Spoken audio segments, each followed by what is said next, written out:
Chosen one. There is something different about this moment, something that separated it from every other moment you have moved through today. You did not scroll here idly. You did not wander here by accident. There is a current beneath the surface of ordinary life, and it has been carrying you toward this specific word. Not a video, not content, a word. The one that has been moving toward you longer than you have been waiting for it. Before a single sentence lands in your mind, something deeper in you has already leaned forward, something older than your name, something that recognizes what the surface mind has not yet had time to process. And that recognition matters. That leaning forward matters, because the body does not do that for things that are not true. There is something happening right now that most people around you cannot sense. Something that belongs to you specifically, not to your neighbor, not to your coworker, not to the person who seems to have everything figured out, to you. And it has been building for longer than you realize. Chosen one, in the last 72 hours. Something was decided about you in a place you cannot see. Not on this earth, in a higher dimension, in the place where destinies are sealed and power is assigned, a decision was made. God looked at the full length of your life, at every season you walked through, every night you held on when you should have let go, every morning you got back up, when getting back up cost you everything you had left. And he said something over you that has not been said over many people in this generation. He said that you have earned what is coming, not the way performance earns a reward, not the way achievement earns recognition, the way a seed earns the spring, the way a wound earns its scar, the way a wilderness earns its arrival at the threshold of the promised land. You did not earn it by being perfect. You earned it by being faithful in the dark, when no one was watching, and when the darkness did not feel like preparation but simply like darkness. And the reward God is releasing over your life right now is not the small kind. It is not a minor adjustment, not a modest improvement, not a polite blessing offered from a distance. The power being assigned to you at this moment is one the world has not seen before. Not in this form, not in this combination, not through this specific vessel, which is you. And that sentence deserves a moment to land, because it is not flattery. It is the thing God has been moving toward since the beginning of your story. You felt it in the last 72 hours, even before you could name it, even before you could describe it to anyone. You felt it in the way your chest opened unexpectedly. You felt it in the way sleep came differently last night, heavier but stranger, like your body was receiving something while you were not awake to resist it. You felt it in the way something inside you leaned forward toward something unnamed, something moving toward you from a direction you have no word for. That feeling is not anxiety. That feeling is not wishful thinking. That feeling is not a symptom of something wrong. It is your spirit registering a download from heaven before your mind has had time to translate it. It is the part of you that was made for more, recognizing that what it was made for is now arriving. And the arrival is not quiet. It is enormous. It is unprecedented. It is the kind of arrival that changes not just your life, but the lives of everyone your life touches. There are signs, not signs the way magazines use that word, not coincidences dressed up as meaning, real signs. Observable things that have been occurring in and around you, some for years, some intensifying recently, all pointing toward the same truth. And the first sign is one that you have probably noticed most of your life without knowing what to call it. You know things, not things you studied, not things you were taught, things that arrived in you from somewhere else, things that your experience alone cannot explain. You have walked into rooms and felt the truth before anyone spoke it. You have looked at a situation and immediately known how it would unfold, long before the evidence confirmed what you already sensed. You have sat with someone who was presenting one face to the world and seen, with something that felt like a second set of eyes, what was real beneath the surface. This knowing is not general intuition. Everyone has moments of intuition. What you carry is different in quality, different in reliability, different in its source. Most people get a feeling occasionally. You receive clear information regularly. Most people sometimes sense that something is off. You walk into a space and immediately read its history, its tension, its hidden needs. And you have probably learned to hide how much you know because you discovered early that speaking it made people uncomfortable. You learned to let what you knew arrive slowly, to dress it in questions, to present it as wondering rather than knowing, to protect others from the precision of what you were actually perceiving. That habit of concealment cost you something. Every time you softened the knowing, every time you made it smaller so others could hold it, you were training yourself not to trust the full weight of what God placed inside you. But the knowing was never wrong. The knowing has been your most consistent companion, your quietest protection, your most reliable guide. And what God is doing right now is removing the need to hide it.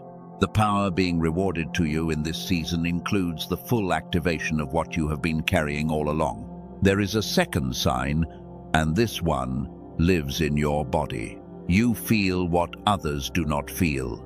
When you enter a room where something painful happened, your body registers it, even if no one tells you. When someone near you is grieving but performing strength, you absorb the grief without being told it exists. When you walk through a crowd, you come home carrying weights that are not yours, tensions that arrived in you through proximity alone, sorrows that were not your sorrows until your presence invited them in. This sensitivity is not weakness. I need you to hear that clearly. The world has told you it is weakness.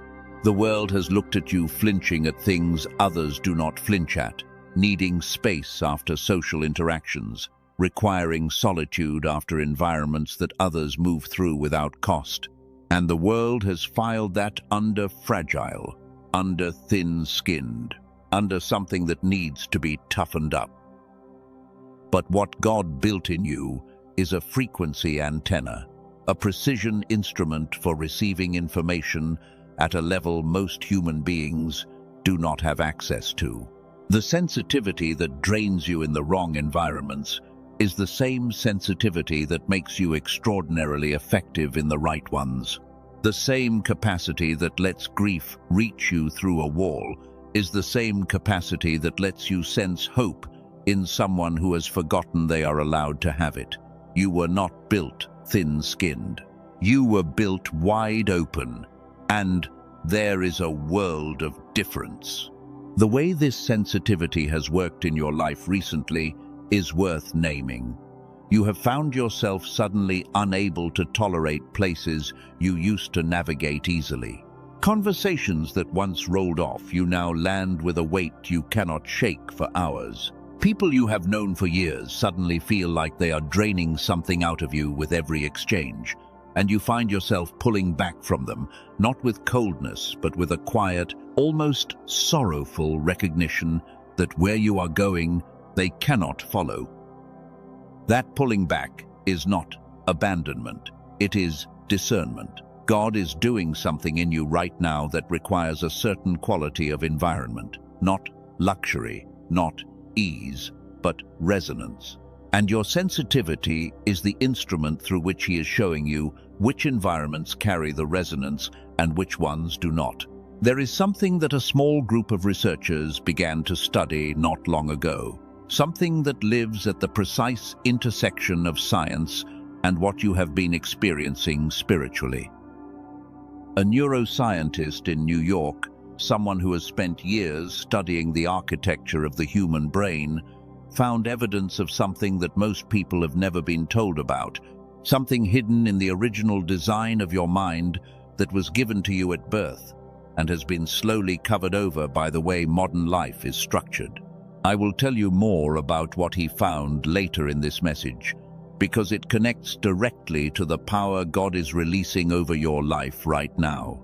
But for now, hold this question. What if the fog you have been feeling in your mind is not yours? What if it was placed there by forces that had everything to gain from keeping you operating at a fraction of your actual capacity? That question is not rhetorical. Carry it with you as we continue. The third sign is the one that has shaped you most deeply, even though you rarely talk about it. You survived things, not things in the abstract, specific things, seasons with your name on them, moments that had the capacity to end you, not just injure you, not just set you back, but actually unmake the version of you that existed before them. And yet here you are, listening to this, which means the unmaking did not complete, which means you walked through something that should have been a final act and discovered it was a doorway instead. Think about the specific season, the one that comes to mind when I say this. You do not need to name it aloud. You do not need to revisit every detail of it. But let its outline sit here for a moment. The season when the scaffolding fell away, when the support you had built your life around revealed itself as unstable, when the people you thought were permanent showed you they were temporary, when the identity you had assembled with care came apart in your hands without warning. That season broke something in you that needed to be broken, not because God is cruel, not because suffering is the point, but because the architecture that breaks in wilderness seasons is always the architecture that was too small for what is coming.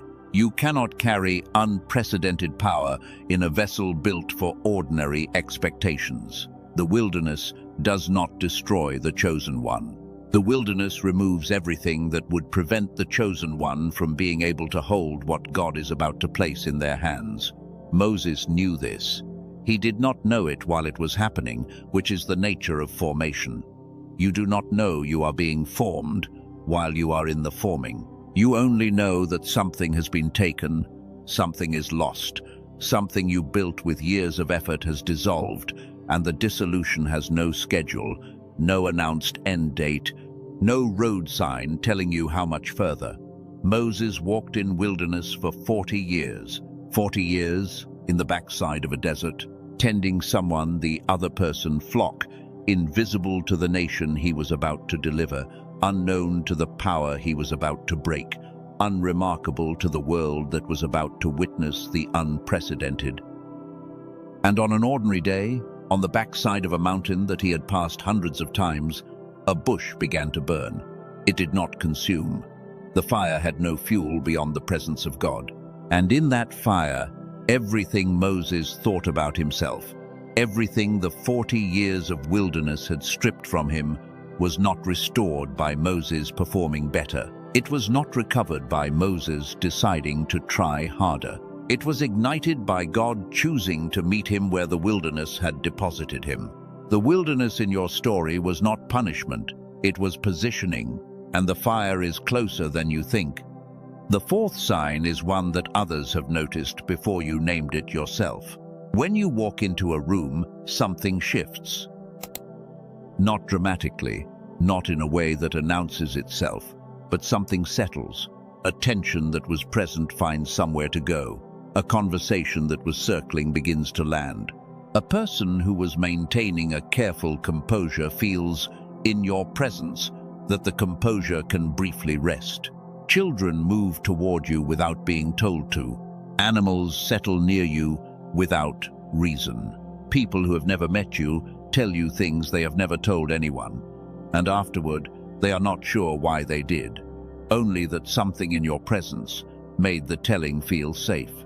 This is not a personality trait. This is not social skill.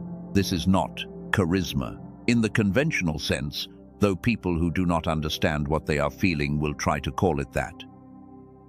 What you carry into rooms is a presence that is not entirely your own. It is something flowing through you, something that is interested in the needs of the people around you in a way that has nothing to do with what you will gain from meeting those needs. And people, even people who have no framework for understanding what they are sensing, register the difference between presence that is using them and presence that is for them. Yours is the latter, and in a world increasingly full of the former, yours is extraordinarily rare. You have probably also noticed that this presence costs you something. After extended time in public spaces, after long conversations where you held space for others, you come home with a heaviness that is not sadness exactly, more like a saturation, like you have absorbed so much that the container needs emptying before it can receive again. That depletion is real. It is not weakness. It is the natural consequence of carrying a measure of presence that is not ordinary. Rivers that carry the most water require the deepest banks, and God is currently deepening the banks in you, which is why the depletion feels more intense in this season than it has at other times. There is a fifth sign, and this one lives in memory. Somewhere in your past, there is a version of you that felt sharper than the version you carry now. A version of you that learned things quickly, that saw connections others missed, that held knowledge with a kind of ease that has since felt harder to access. You remember being, as a child or as a young adult, someone whose mind moved fluidly through complexity, someone whose creativity arrived without effort, someone who could hold a vision and feel it developing in real time, rather than forcing it into existence through strain. That memory is not nostalgia. It is not a mistake. It is not the distortion that makes the past seem better than it was. That memory is pointing at something real that existed in you and has been suppressed. Not destroyed, not gone. Suppressed. There is a difference between something that is finished and something that has been covered. What you once had has been covered, and the covering has a specific mechanism, one that was understood by researchers years ago, one that connects directly to what is happening spiritually in your life right now.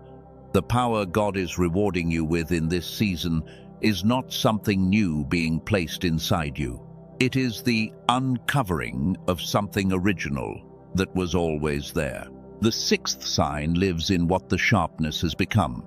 Where there was once clarity, there is now a fog. Where there was once precision, there is now a groping. You reach for a word and find the space where the word should be, but the word itself is elsewhere. You sit down to think through a problem, and the thought begins but dissolves before it lands fully, like a sentence spoken in a room where the acoustics are wrong, where the sound dissipates before it reaches the wall it was meant to reach.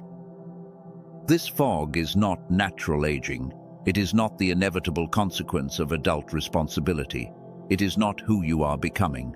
It is something that was done to you, something that arrived through the way modern life is structured, through the specific pressures and patterns that work against the kind of mind God placed inside you. The neuroscientist I mentioned earlier, the one in New York, who spent years studying the brain, found something about this fog that most doctors have never told their patients. He found that it has a specific source, that it is not random, and more importantly, that it has a specific solution. But the fog is not the last word about you. The fog is the covering, not the thing beneath, and what lies beneath it is enormous. What lies beneath it is what God has been protecting through this entire season of formation. What lies beneath it is what He is now beginning to uncover. The seventh sign is the one that has made all the others harder to bear. It is the sense of something enormous living inside you that has not yet been given full permission to express itself. You feel it at unexpected moments, the sense of a capacity you are not fully using, a power that is present but not yet fully released, a calling that is real but not yet fully realized. And that feeling has been the most disorienting part of your journey, because it has coexisted with everything the wilderness stripped away. It is a strange thing to feel both diminished and enormous at the same time, to feel both forgotten and chosen, to feel both invisible and appointed. But that simultaneous tension is not confusion. It is the tension of a seed that is fully developed underground, fully ready, fully complete in its design, pressing against the soil that has covered it, aware of its own nature, even inside the darkness, even before the spring has announced itself. You have been pressing against the covering for a long time now, and what God is doing in this moment is not asking you to press harder. He is removing the soil. What you are about to receive in this message is not information in the ordinary sense. It is not a list of things to do or a framework to apply or a system to follow. It is a word that God has been holding for you for the exact length of your wilderness. Every section of what you have carried, every season you survived, every sign you have been living with, all of it has been building toward a single moment of recognition. Not recognition from the world, recognition from the one who made you. And that recognition is arriving right now. The power the world has never seen before is not something God is planning to give you eventually. It is something He is releasing over your life in this moment, in this word, in this specific encounter between your spirit and the truth that has been waiting to find you. The only thing left to do is receive it fully. And to receive it fully, you need to understand what it is made of, where it comes from, and why it was specifically designed for someone who has carried exactly what you have carried. Stay with this. There is more that must be said. The best part of what God has prepared for you has not yet been spoken. There is something more that needs to be said about the way the wilderness shaped you, something that does not get named often because it requires a certain kind of honesty about the experience. The wilderness was not just difficult. There were specific moments within it that were more than difficult. There were moments when the weight you were carrying was genuinely more than what felt survivable. Moments when you were not just tired, but at a depth of tired that had no ordinary solution. Moments when the faith that usually held you felt like a thread rather than a rope, and you held onto the thread because there was nothing else to hold. Those moments were not signs that you were failing the wilderness.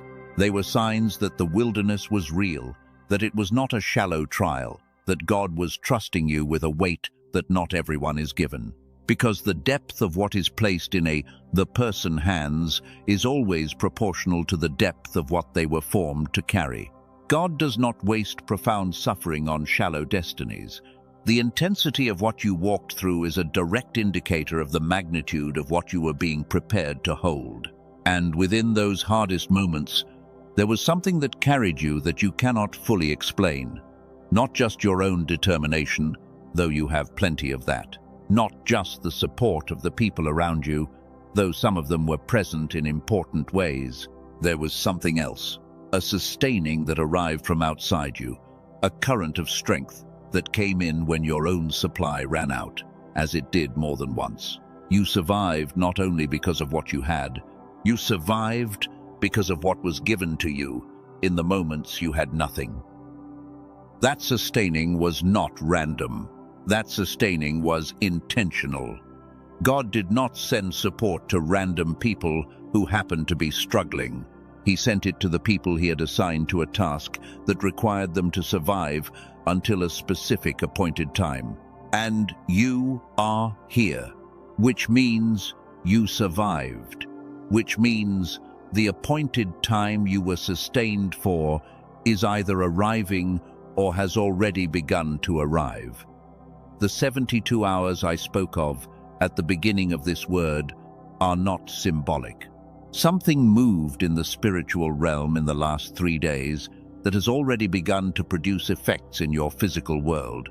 The effects may not be visible yet, but the cause is real.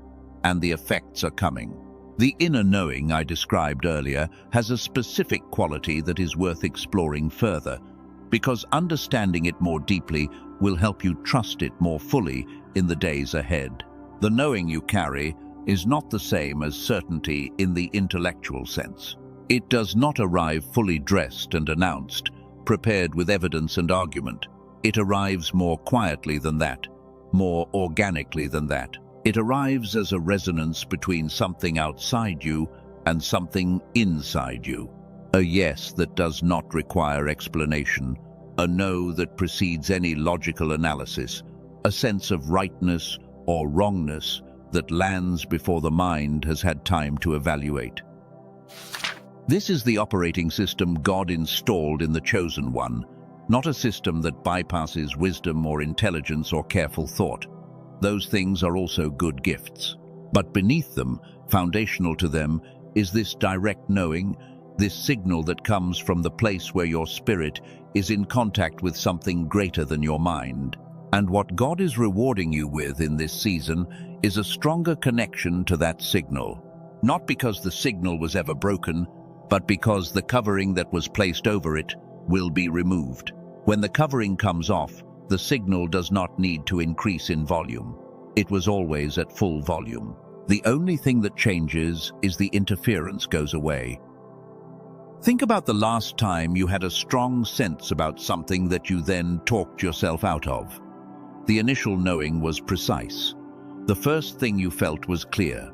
And then the mind arrived with its questions, its requirements for evidence, its concerns about what it would look like if you acted on something you could not explain. And you listened to the mind. And you watched what the mind chose instead of the knowing.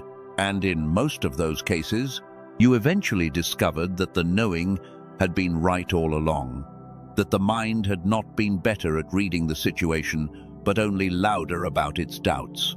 That pattern is ending. God is rewarding you with a power that activates the knowing more fully, that gives you the confidence to act on it without waiting for the mind to give its approval. Because the knowing has never needed the mind approval. It only needed your permission, and permission is what is being released over your life right now. The sensitivity you carry is connected to something that was studied by scientists in ways that most people never heard about. In the design of the human brain, there is a mechanism for whole integration, a capacity for both hemispheres to function not separately but together, not competing but unified. And when that integration is active, things that are usually sequential become simultaneous. Things that are usually effortful become natural. The knowing and the thinking and the feeling all operate together rather than in conflict. Children have this. A vast majority of children operate from this integrated state. And then, over time, through the way the modern world works, through education systems that favor one hemisphere over the other, through the specific stresses of contemporary life, through the accumulated weight of years spent trying to fit into structures that were not built for the way the chosen one is wired, the integration diminishes. The fog is not you aging, the fog is the integration being suppressed. The clarity you remember from your childhood is not a trick of memory, it was real. It was your brain operating the way God designed it to operate. And the memory of that clarity is one of the ways your spirit is reminding you that the design has not been destroyed, only covered. What God is doing spiritually right now, and what is discoverable scientifically, are not in conflict. They are describing the same reality from different angles. The power being released over your life in this season is not supernatural in the sense of being outside of nature. It is the full expression of what nature, in this case your own nature, your own God-given design, was always meant to be. When the covering comes off, what emerges is not miraculous in the sense of impossible. It is miraculous in the sense of being exactly what it was originally designed to be. And what it was originally designed to be is something the world has not seen from you in full. There is a place inside you that has been waiting for exactly this word, not performing patience, not managing delay well. Actually waiting, the way something waits when it knows the waiting is meaningful, when it knows that what is being waited for is real and coming and worth every moment the waiting costs. That place in you is the part God addresses directly in this message. Not the performing surface, not the version of you that has learned to appear fine, the actual you, the one that has been waiting in the inner room while the outer life managed whatever needed managing. That actual you has been correct all along, correct that something larger was destined for your life, correct that the wilderness was not the final chapter, correct that the capacity you feel but cannot yet fully express is real and not imagination, correct that you were made for more than what you have been able to demonstrate in the seasons of covering. The demonstration is coming, the reward is arriving. The power the world has never seen before is beginning to move from the realm of promise into the realm of actual expression in your life. And everything that prepared you for it, every sign I have named, every season you survived, every layer of knowing and sensitivity and formation, all of it was necessary. All of it was part of the preparation for this. Nothing was wasted, not one day of the wilderness, not one moment of the fog, not one night of holding the thread when it was the only thing available to hold. God does not waste the journeys of the chosen one. He receives them every step as an offering, and he responds to offerings of that kind with rewards that are proportional to the cost of the offering made. What you have offered through your faithfulness in the hard season is something he has received at the highest level, and the reward is being released at the highest level. The deeper layers of what this power is, where it comes from in its fullness, why it specifically belongs to someone with your exact history, all of this is what we are moving toward together in this word. The signs have been named. The pattern of your preparation has been acknowledged. The truth that your faithfulness was not invisible has been spoken over you. What remains to be revealed is the nature of the power itself, what it consists of, how it operates, why the world has not seen it before, and what it means for every dimension of your life, every relationship, every purpose, every assignment that has been waiting for the full version of you to show up and carry it. Stay here. What God is about to reveal through this message is not for the version of you that was managing, it is for the version of you that has been waiting, and that version has already been recognized. The formation of someone who carries what you carry does not happen in comfortable rooms. It does not happen in seasons where every resource is available, every relationship is stable, every direction is clear. It happens in the in-between places, in the spaces where the previous version of your life has been taken apart, but the new version has not yet been assembled, in the territory that has no name, because it is not the old country and not yet the promised land. It is the place where Moses spent 40 years, and it is the place where the most important work of your life has been done.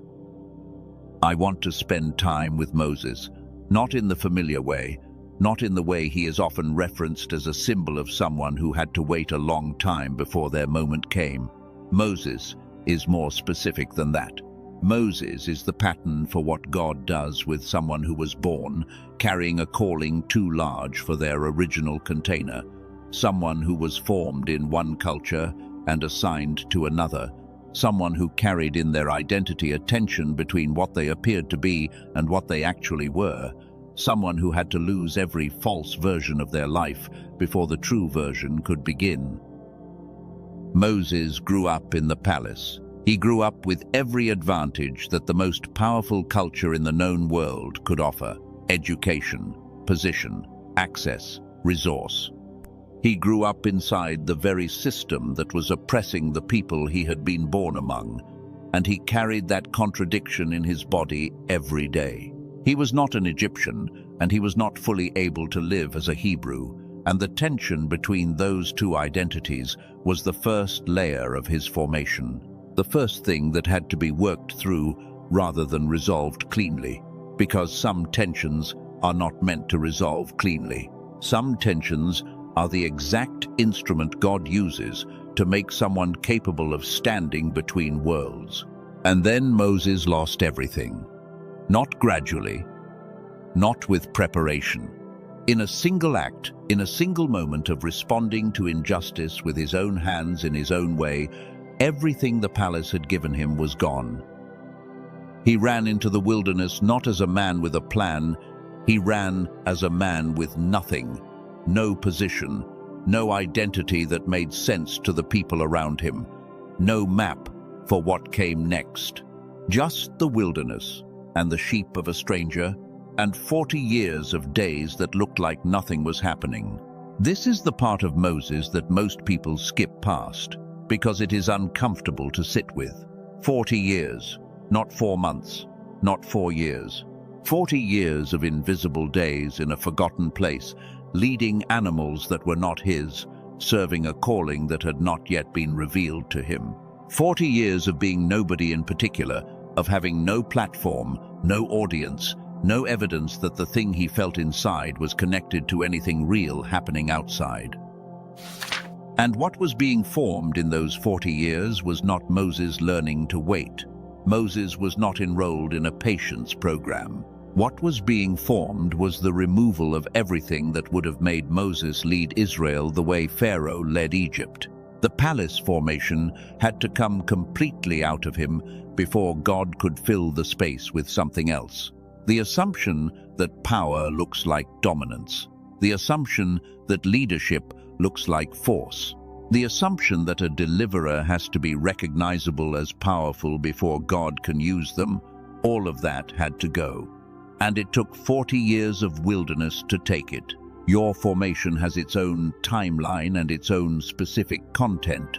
The things that had to come out of you are not identical to what came out of Moses, but the structure is the same. The wilderness strips what cannot carry the calling. It is not punishment, it is precision. Think about the specific things you have lost in this season of formation. Not just circumstances, not just positions, but the attachments to particular versions of yourself. The version that needed a certain kind of recognition to feel valuable. The version that measured its worth by the opinion of people who have since departed or been revealed as unstable ground. The version that carried a story about who you were that had to be offered up before the real story could begin. Those losses were real. They cost you something genuine. And the cost was received by God as exactly the kind of offering he accepts before he releases the kind of reward he is now releasing.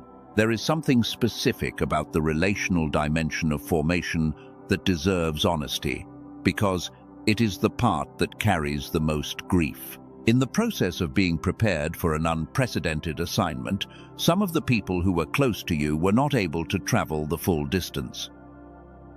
Not because they were bad people, not because the love was not real, but because the version of you they were in relationship with was a version that the formation was dissolving, and they could not follow you into the dissolution because they had their own lives, their own limits, their own territories where they were planted. And so they stayed where they were, and you moved, and the distance grew, and the grief of that distance is real. There is a particular loneliness that belongs specifically to people who are in the process of outgrowing environments that cannot expand to hold what they are becoming. You did not leave those environments out of arrogance.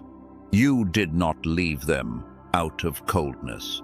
You left them because staying meant shrinking into a shape that was no longer honest, because the person those environments were familiar with was a container that had become too small for what God was building inside you. And shrinking into the old shape to keep the peace would have cost something that was not yours to spend. God sees that loneliness. He is not absent from the grief of the relational costs of formation. And the promise over your life in this season includes restoration in the relational dimension. Not the restoration of what was taken, but the arrival of what was always meant to be present. The people who belong in the next chapter of your life are being positioned right now. They are not people who need you to be the old version. They are people who have been shaped by their own wilderness and have emerged carrying a language that your spirit already knows how to speak. The meeting of that community is part of the reward that is arriving. The physical dimension of formation is also worth naming. The body has been carrying what the spirit is processing, and the weight of that has been noticeable in specific ways. A tiredness that is not about sleep. A heaviness that settles in particular places in the body, the chest, the shoulders, the base of the throat, as if the weight of what is being held internally has found a physical address. Dreams that are more vivid and more layered than they used to be, as if the processing that cannot happen during waking hours is happening in a different register at night. A sensitivity to environments and atmospheres that has been more acute than usual, so that places and situations that once felt neutral now carry a charge that you register before you fully process what it is. This physical dimension of spiritual formation is not pathology. It is not something that needs to be medicated or fixed. It is the natural consequence of a spirit that is in an active process of transformation. The body is not separate from the spirit.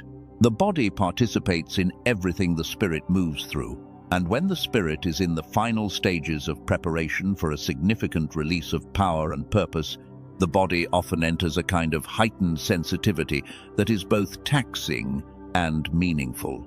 It is taxing because transformation at this level requires real energy. It is meaningful because the heightened sensitivity is itself one of the tools God is calibrating for the work that is coming. Take a breath here, not because something difficult is coming next, because you have been carrying a lot, and pausing to acknowledge that you have been carrying it is not weakness, but wisdom. You have been faithful in a season that tested your faith in specific and costly ways. You have been present in environments that required more of you than they gave back. You have kept showing up to the inner work, to the process of formation, to the discipline of holding the vision when the vision had no visible evidence to support it, to the practice of remaining in integrity when compromise would have been easier and might have even been rewarded by the metrics the world uses. You have been doing something hard, and that hard thing has been seen. There is a reorganization happening right now in 3 specific areas of your life, and naming these areas is important because they are the places where the reward of unprecedented power will first become visible. The first area is relationships.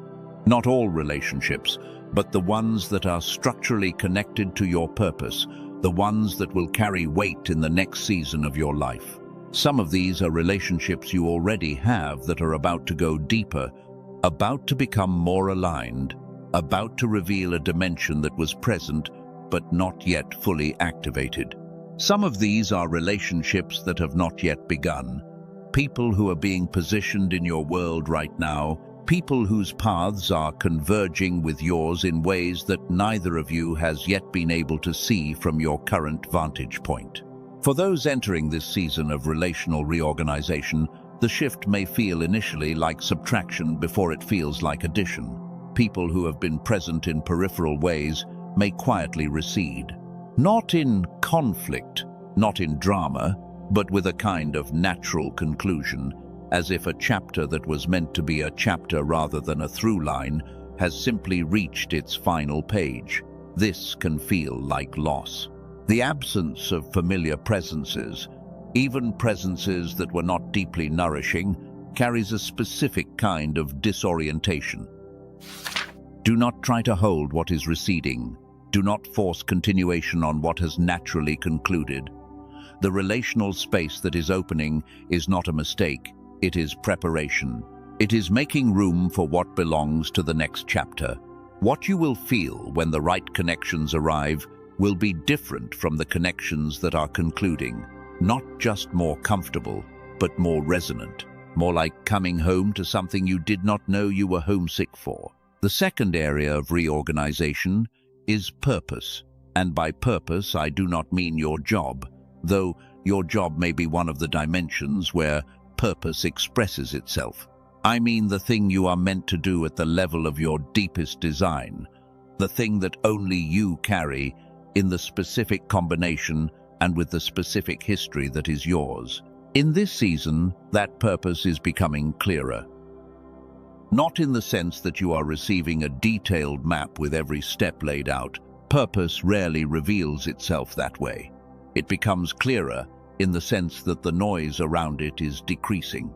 The options and voices and obligations that were competing for the space that purpose needs to occupy are being removed, one by one, or sometimes in groups, and what remains when the noise clears is a signal that is unmistakable. You have felt this signal before. You have felt it in the moments when you are doing something that feels like it is the thing you were made to do. When energy flows toward the activity rather than being extracted by it. When time moves differently and what looked like it would take hours completes itself with an ease that surprises you.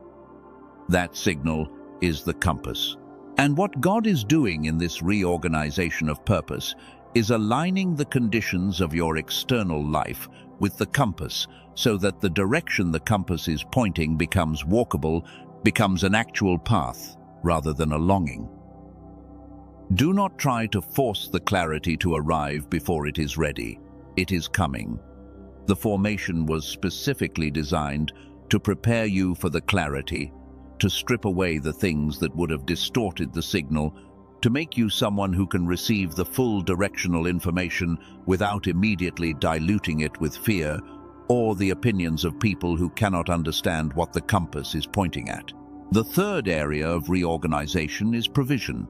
And provision deserves to be spoken about with both honesty and with faith, because the relationship between spiritual formation and material provision is something that gets distorted in both directions. It gets spiritualized to the point of denying the real needs of real people in real circumstances. And it gets reduced to the point of suggesting that the only thing that matters about spiritual life is whether the bank account improves. The truth is more textured than either of those positions. Provision is real. The God who made the universe made it with abundance as its structural reality, not scarcity. Scarcity is the story that gets written over the abundance by systems that have an interest in keeping people feeling that there is not enough. The abundance is the original design. And for someone who has been in a season of formation, in a season where the old provision structures were taken apart as part of the preparation process, the arrival of new provision structures is part of the reward. It is not the whole reward, but it is a real part of it, and claiming it with faith is not greed. It is receiving what the Father set in motion before the foundation of the world. The provision that is coming is not just financial, though the financial dimension is included. It is also provision of time, of energy, of mental clarity, of the right resources appearing at the right moment, of doors opening that had been sealed, of favor flowing from directions you did not anticipate, and from people who have no reason by earthly logic to act on your behalf. This is the kind of provision that follows the kind of formation you have been in. This is the overflow of a wilderness that has been faithfully walked, and it is arriving in proportion to the scale of the assignment you are being sent to carry. The assignment is larger than you have allowed yourself to believe. Part of what the wilderness stripped from you was not just the false versions of yourself, but also the false ceilings you had placed on what was possible for your life. The assumptions about how much someone like you could expect, about what the parameters of your story were, about what size of impact your particular history and your particular gifts could produce in the world. Those false ceilings are coming down. What God is saying over your life right now is not limited by your previous experience of how things have worked. It is not constrained by the categories available in your current understanding of possibility. It is moving in a dimension that is larger than the framework you have been thinking inside of, which is part of why it feels unprecedented, part of why there is no existing word for the power being assigned to you, part of why this message had to come to you in this form, rather than in any of the ordinary channels through which ordinary information travels. The unprecedented does not arrive through ordinary channels. It arrives through encounters like this one, through a word that finds you at the exact moment of your readiness, through a recognition that bypasses the reasoning mind and lands directly in the part of you that knows things before they are spoken. The third area of reorganization deserves one more layer of honesty. The provision that is coming will require you to receive it differently than you have received things in the past. The version of you that emerged from wilderness, the formed version, the version that has been stripped of the false ceilings and the limiting stories, needs to receive differently. It needs to receive with openness rather than with the suspicion that good things are about to be taken away. It needs to receive with gratitude rather than with the anxiety of trying to make the good thing last by controlling it. It needs to receive with the confidence of someone who knows that the provision is not a mistake and not a fluke and not something that will dissolve if you look at it too directly. That confidence is part of what is being built in you right now. It is part of the power the world has not seen from you before, not arrogance, not the performance of certainty, but a grounded, unshakable knowing that you are operating in alignment with what you were made for, and that when that alignment is real, provision flows toward it naturally, the way water flows toward the lowest available channel, the way light fills every space it is allowed to enter. The light is being allowed to enter, the channel is being prepared, and the water is already moving toward you in ways visible and invisible, in ways that will confirm what you are receiving right now, and in ways that are still approaching from around the corner of the next season. Stay in the receiving position. Do not close down. Do not retreat behind the old protective distance. What is coming is for you, and it is good, and you do not need to protect yourself from it. The timeline of what is shifting deserves to be mapped with some specificity, because spiritual seasons do not arrive randomly and they do not conclude randomly. They have phases, and knowing the phases helps you participate in them rather than simply being carried by them without any sense of where you are within them. The season you are in right now has a specific phase character. It is not the phase of planting, which was earlier in your story. It is not the phase of early growth, which was the period of promise and beginning. It is not even the phase of waiting for the harvest, which was the long middle period of the wilderness that took most of your strength. The phase you are in right now is the phase of arrival, not the harvest in full expression, not yet, but the arrival of the harvest at the threshold.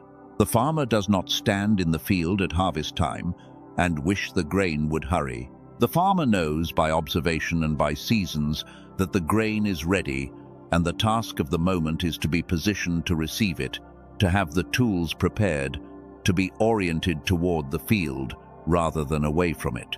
The positioning is the work of this moment, not more planting, not more waiting in the abstract. Actively orienting your attention, your decisions, your daily choices toward what is arriving rather than toward what you lost in the seasons that preceded this one. This is why the provision I described in the third area of reorganization comes in so many forms simultaneously. It does not come in one form so that you can manage it carefully and contain it within your existing framework. It comes in multiple forms because the existing framework is being replaced by something larger. And when God expands the territory, He provides for the expansion from multiple directions at once. A harvest does not arrive as a single stalk. It arrives as a field. The people who are coming into your life in this season, the relational provision, are one form of the arrival. The financial and material provision is another form. The clarification of purpose is a third form. And there is a fourth form that does not get named as often, but that is equally real, which is the provision of inner stability, the quality of groundedness that allows you to receive significant external change without becoming destabilized by it, because significant blessing can destabilize as thoroughly as significant hardship if the inner foundation has not been prepared to hold it. God is providing that inner stability as part of the release. The peace that the wilderness built in you, the patience that formation developed in you, the capacity to remain present to reality without needing to control it, these are not just survival skills from the hard season. They are receiving skills for the blessing season. There is a five-fold dimension to what is shifting that I want to name briefly, because it helps you see the fullness of what the phrase unprecedented power actually means in practice. The first dimension is in how you think. The clarity, the whole brain access, the quality of insight that is arriving as the suppression lifts. The second dimension is in how you are perceived. Not that perception is your goal, but that as the activated version of you becomes more consistently present, the people around you register something different without necessarily being able to name it. A trustworthiness, a weight, a quality of presence that invites confidence and openness. The third dimension is in what you produce.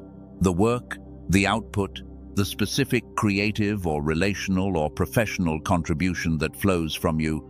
This is going to take on a quality that surprises you, a depth and an originality that the suppressed version of you could approximate but not fully produce.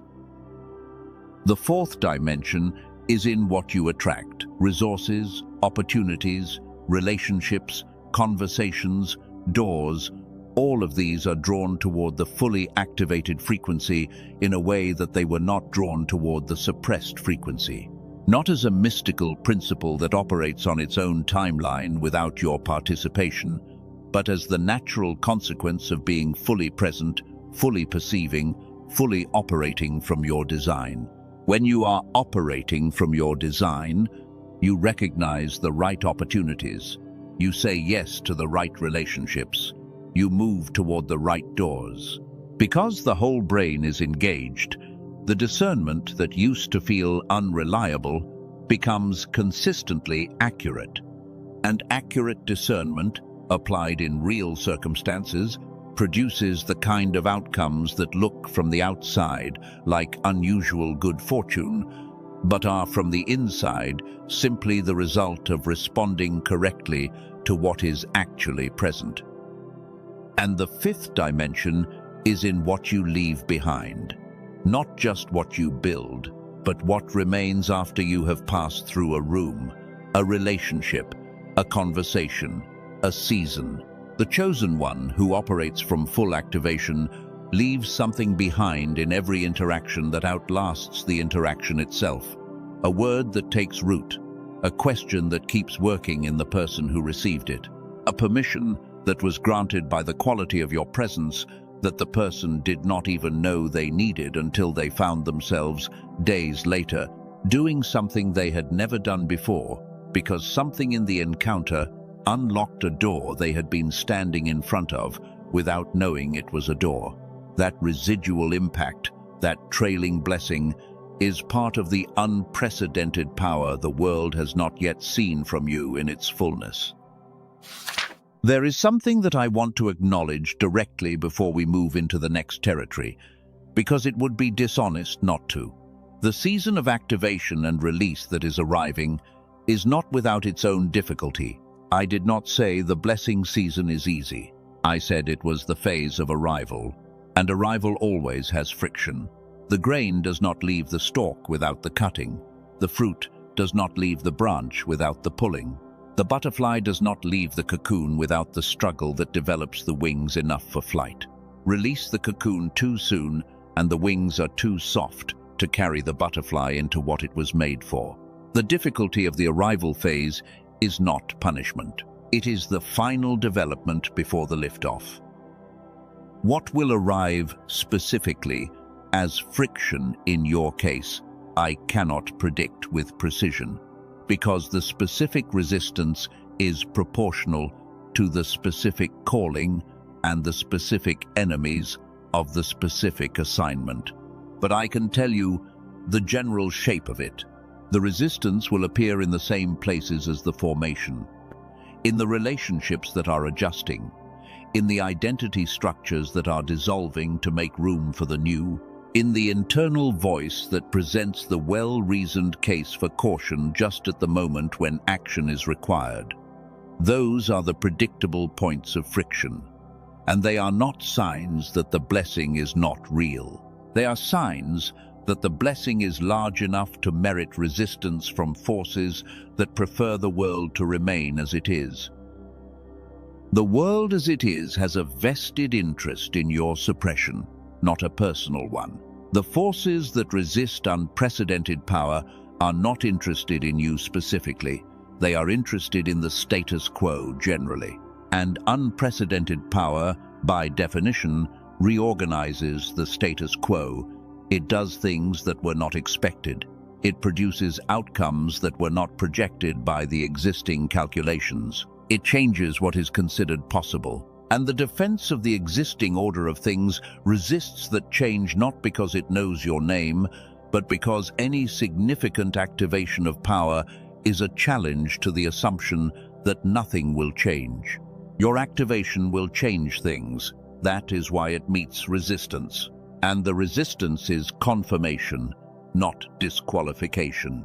The next section of this message is going to take us into the specific obstacles, the internal ones, because those are the ones that need the most direct attention. The external resistance you can navigate with the tools you have.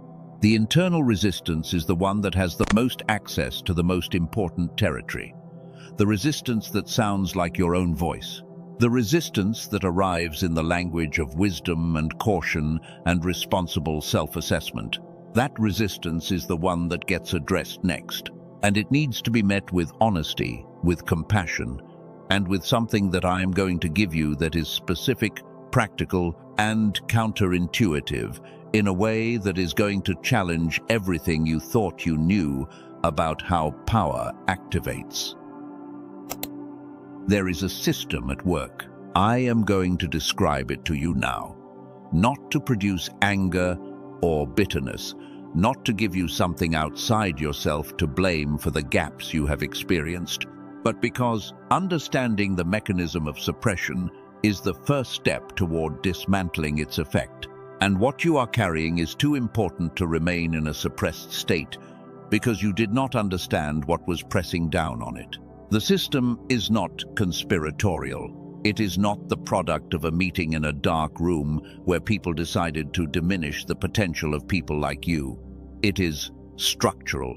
It is the natural output of a civilization that has optimized itself for a specific kind of productivity. Not the whole brain kind, the left hemisphere kind. The world as we have organized it, from the moment a child enters formal education, rewards the qualities of the left hemisphere and quietly, systematically discourages the qualities of the right. It rewards logical sequencing and penalizes intuitive pattern recognition. It rewards the correct answer and penalizes the unusual question. It rewards conformity to an expected structure and penalizes the creative deviation that might produce something new. Year after year of this training, and the right hemisphere, the hemisphere that carries your creative genius, your spiritual perception, your deep knowing, your capacity for the kind of insight that changes rooms, learns to go quiet. And then there is the modern pressure, the constant stimulation, the screen that is always available, the noise that is never fully gone, the demand to respond immediately, to produce on command, to perform visibility in 1,000 small ways every single day.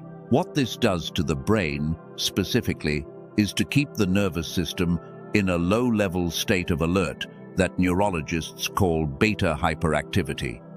The brain runs hot, constantly processing surface information, never fully settling into the deeper, quieter, more expansive state where the right hemisphere comes fully online and the whole brain begins to sing. The result is a person who is technically functional but running at a fraction of their designed capacity. A person whose extraordinary gifts are present but inaccessible. A person who can sense that there is more but cannot quite get there. This is what was done to you, not by enemies, by a world that did not know what it was suppressing. And it is time for the suppression to end. Because here is what the research says about the state on the other side of that suppression. Dr. Roger Sperry spent decades studying what happens when both hemispheres of the human brain are fully activated in coordination. His work, which won the Nobel Prize in 1981, showed that the synchronized state produces something categorically different from what either hemisphere can produce alone, not the sum of the two. The product. When left and right hemispheres fire together, the cognitive output does not double, it compounds. The creativity does not add to the analytical capacity, it multiplies it. The intuition does not run alongside the logic. They run through each other, producing a quality of thought and perception and problem-solving that the researchers called whole brain activation, and that the athletes and artists and inventors who have experienced it called flow state. Steve Jobs described it as the source of every truly original idea he ever had. Tesla credited it with the breakthroughs that no one around him could explain. Taylor Swift described walking into it on stage and the performance becoming something that was beyond what she had rehearsed. Not better in the way that practice makes better, different in the way that another dimension makes different. And every one of those people, Jobs, Tesla, Swift, all the rest, they were not uniquely gifted with a brain that the rest of the human species does not have. They were individuals who, in specific conditions, accessed a state that every human brain is designed for, the state that was natural and effortless for them as children, the state that was trained out of them by exactly the same system that trained it out of you. The difference is that they found their way back to it, not always through discipline and not always through spiritual practice, sometimes through environments that happened to allow it, sometimes through specific kinds of work that happened to engage both hemispheres, sometimes through something that was specifically designed to produce it. And that last category is the one I want to talk about, because what Dr. Barone found, building directly on Dr. Roger Sperry and his Nobel Prize-winning research, is a precise auditory pathway back to the synchronized state, not a generalized wellness practice, a targeted, specifically engineered sequence of sound, 8 minutes of audio, that triggers hemisphere synchronization at the neural level. That reactivates the dormant conversation between the left and right hemispheres. That invites the whole brain back online in a way that feels, for many people, like remembering something they forgot they knew. I will come back to this. I want you to hold it. Because the power God is releasing in you has a specific, practical, scientifically grounded pathway of access. And it is simpler than you expect. But before we get there, I want to spend time with the obstacle, the internal one, the unworthiness, belief, because it is not enough to know that the power is real and that the science is real and that the timing is now, if the internal agreement is still saying, but not for me, not fully, not yet. That agreement has to be addressed directly. It cannot be bypassed. It cannot be argued around. It has to be named and faced and walked through. So let me name it in its most specific forms, because it does not usually announce itself as unworthiness. It is more subtle than that. It announces itself as wisdom, as humility, as caution, as the responsible recognition that you have not yet earned the breakthrough you are asking for. It announces itself in the 1,000 small ways you step back from things that are yours. In the moment when the opportunity appears and something in you quietly decides that the risk of being fully seen and being found wanting is greater than the cost of remaining invisible. It announces itself in the voice that says, "Wait until you are more ready, until you have more evidence, until the path is clearer and the risk is smaller and the failure mode is less visible." That voice is not wisdom. That voice is the residue of old wounds making preemptive decisions about your future based on the evidence of your past. And the evidence of your past is not the full picture.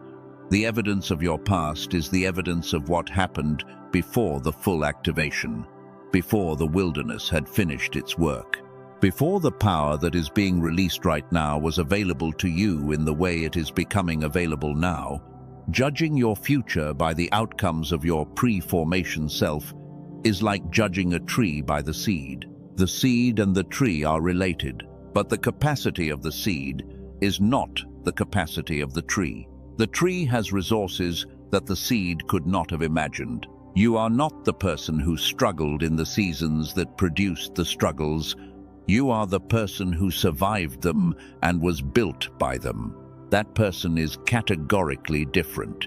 And the evidence that is coming is going to be categorically different too. I want to give you something practical here, not a feel-good exercise, a real one. Something that has a counterintuitive quality that is going to challenge the part of you that believes more effort is always the answer. I am calling it the inverse proof practice. And the reason I am calling it that is because the typical approach to proving that you carry something extraordinary is to try harder, to produce more, to push forward with greater intensity, to demonstrate the power through accumulating evidence of the power. And this approach, which is logical, which is the natural response to the urgency of the calling, this approach is the one that actually suppresses what you are trying to activate. Here is what the inverse proof practice asks of you. For 7 days, you deliberately subtract one source of performance from your daily life. Not all effort, not all action. Specifically, the effort that is driven by the need to prove yourself to someone. The action that is motivated by the fear of being invisible or irrelevant or overlooked. The performance that says, "If I do not demonstrate my value actively and consistently, people will forget that I have any." That specific category of effort. For 7 days, you do not perform. You do not manage the perception of your calling. You do not explain your gifts to the people who have not yet seen them. You do not hustle to make yourself visible to the rooms that have not noticed you. You let yourself be exactly as present and exactly as real and exactly as capable as you are, without the overlay of performance. And you notice what happens. The counterintuitive element is this. Most people who carry a dormant power believe that power needs to be activated through output, through demonstration, through the accumulation of visible evidence that justifies the claim. But dormant power is not suppressed by inaction. It is suppressed by performance. The performing mind, the mind that is constantly managing how it is perceived, runs hot in the left hemisphere. The analytical, self-monitoring, impression-managing part of the brain is fully engaged, and the right hemisphere, the hemisphere where the deep perception and the creative genius and the spiritual knowing live, sits quiet because there is no room for it in the noise of the performance. When you subtract the performance, even for a week, even imperfectly, even with all the discomfort of not knowing what will happen when you stop managing the story, something begins to emerge in the space that the performance was occupying. The thing that does not need an audience, the thing that is truest when no one is looking, the power that burns without consuming. That is what the inverse proof practice is designed to surface. Here is what you measure. At the end of 7 days, notice 3 things. Notice what arrived without you pushing for it. A word someone needed that came through you without your calculation.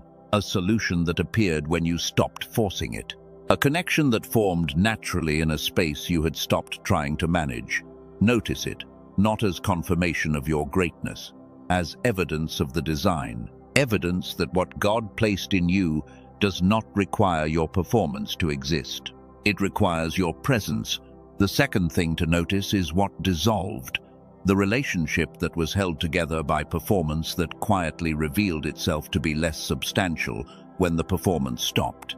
The expectation that existed because you had been managing it that fell away when you released the management.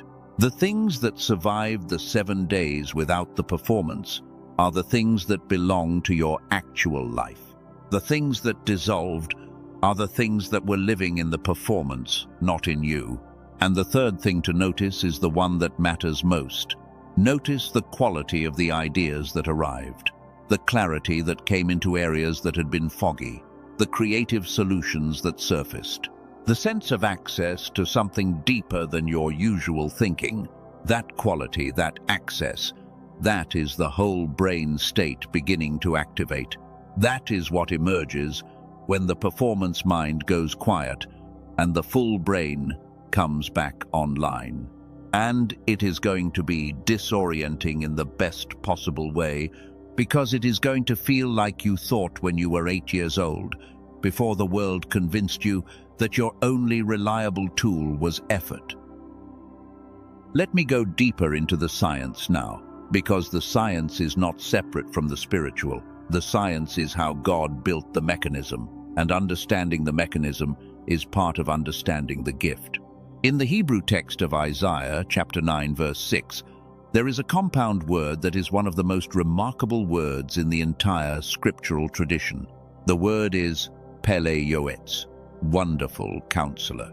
And the first part of that compound, Pele, contains something that most English translations flatten. The word Pele does not mean wonderful in the way we use wonderful in modern English. Wonderful has become a word for pleasant or impressive. Pele is something categorically different. Pele appears earlier in the text, in Judges chapter 13, verse 18. When Manoah, the father of Samson, encounters the angel of God and asks his name, the angel replies with a single word, Pele. Why do you ask my name? It is Pele. And the translators render it as wonderful, or beyond understanding, or too mysterious. But what Pele actually means, in its root, in the way it functions in the original language, is beyond the capacity of ordinary language to contain. It does not mean impressive. It means there is no word for what this is. It means the reality is larger than the container that language provides. It means that when you stand in front of it, you feel the inadequacy of explanation. That is Pele. And this word is the one assigned to the power being described in Isaiah 9:6. The power of the counselor who was coming was not impressive. It was Pele, beyond the category of impressive, beyond the framework of normal understanding, beyond the container that ordinary human language had available. You carry something Pele, not in a way that announces itself or that you can perform or that requires external validation to be real, in the specific way that the most real things tend to be quiet. The power that is being released in you right now, that God is rewarding you with, is Pele. And it is yours. And it is real. And there is a second word I want to place in your hands. This one is from the book of Joshua, chapter 1, verse 9. The context is this: Moses has just died.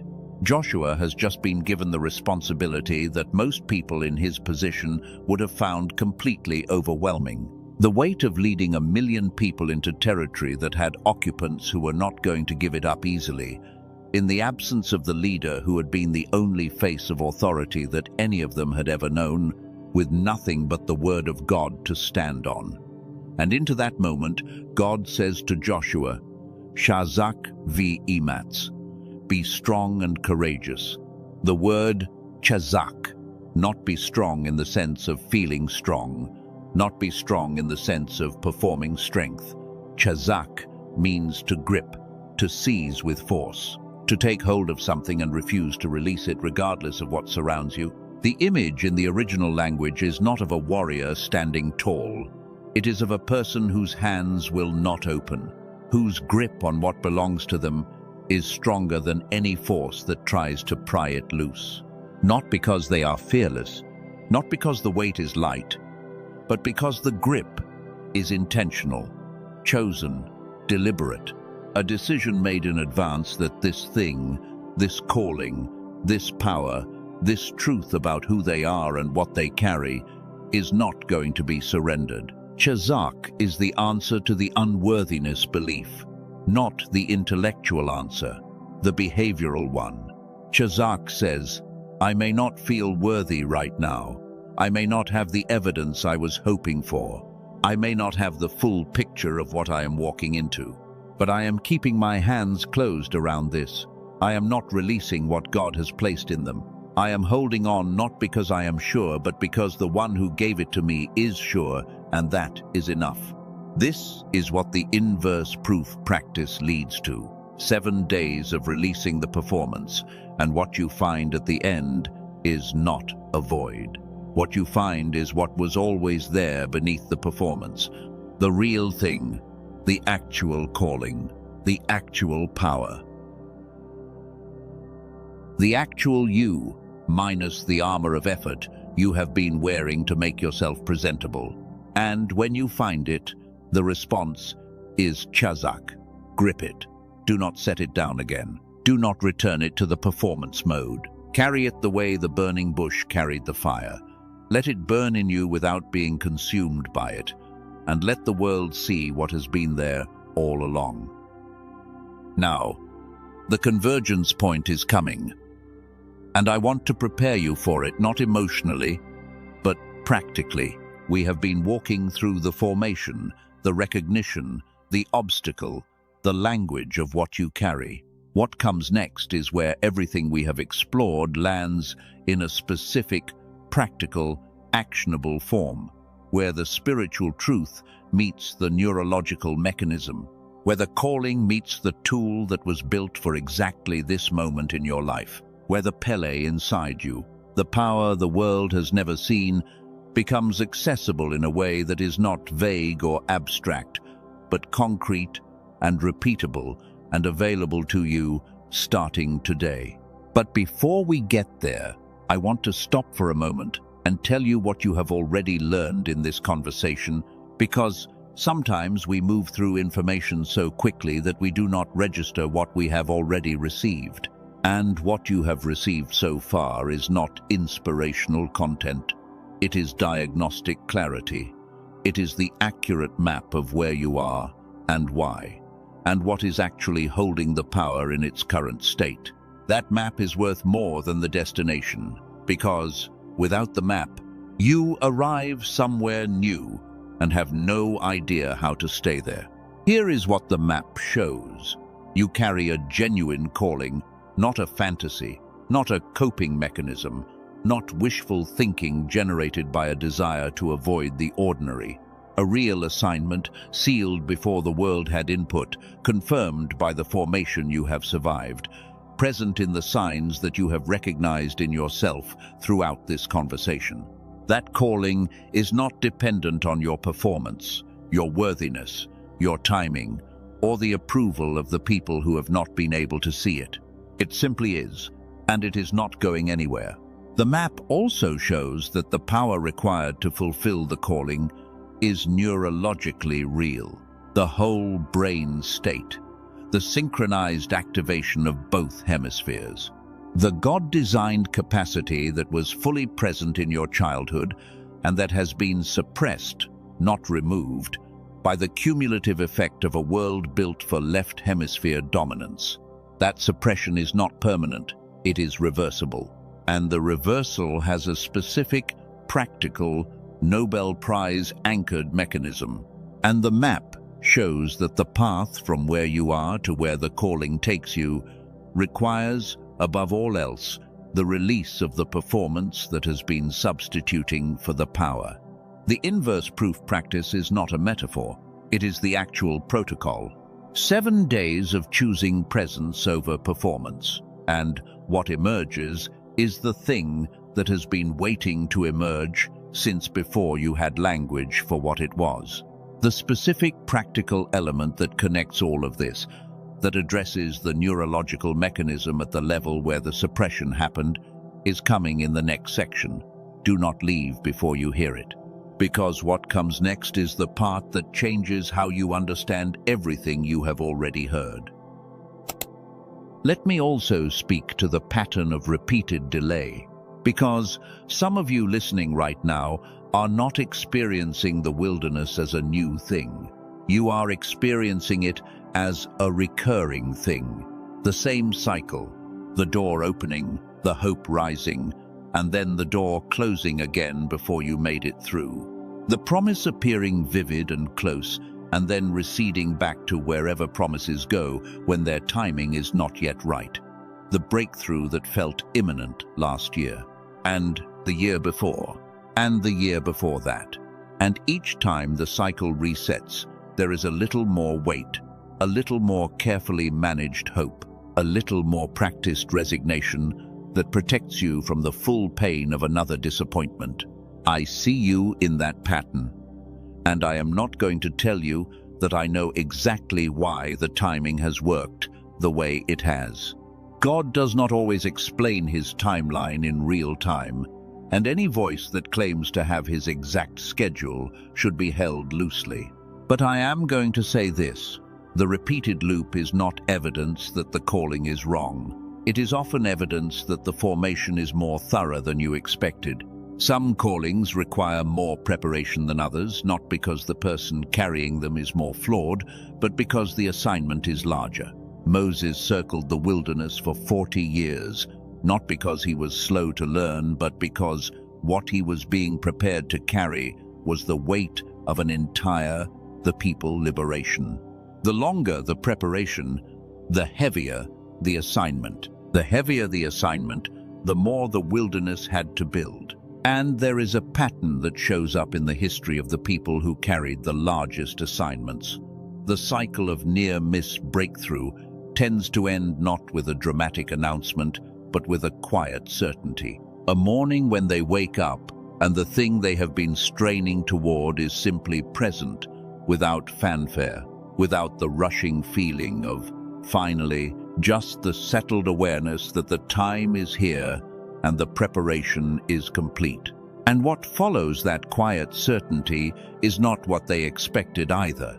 Not the dramatic display, the burning bush, the quiet fire in an ordinary desert plant that was somehow different from every fire they had ever seen before. If you are in the pattern of repeated near-miss, the quiet certainty is the signal you are waiting for, not more striving, not a better strategy. The settled awareness that the formation is done and the assignment is present. That awareness is what is being offered to you right now in this conversation, not as a prediction, as a recognition. And while you hold that recognition, I want to speak to something that runs alongside the unworthiness and belief, and is sometimes even harder to address because it wears a disguise that is so convincing. The success terror. The part of you that does not simply doubt whether you deserve the breakthrough, but that is genuinely afraid of what happens after it. Afraid of what full visibility looks like. Afraid of the version of your life where the calling is operating at full capacity and the people around you can see it clearly and the responsibility is real rather than theoretical. This fear does not announce itself as fear. It announces itself as wisdom, as caution, as the responsible assessment that you are not ready for the scrutiny that comes with the breakthrough. It says things like, what if you succeed and then fail? What if you get the platform and have nothing to say on it? What if the breakthrough arrives and you are exposed as someone who was pretending the whole time? What if the visible version of you is smaller than the one people expected? These questions feel like discernment. They feel like the healthy humility that protects against arrogance. They are not. They are the fear of the unknown, the fear of the new territory, dressed in the language of self-awareness.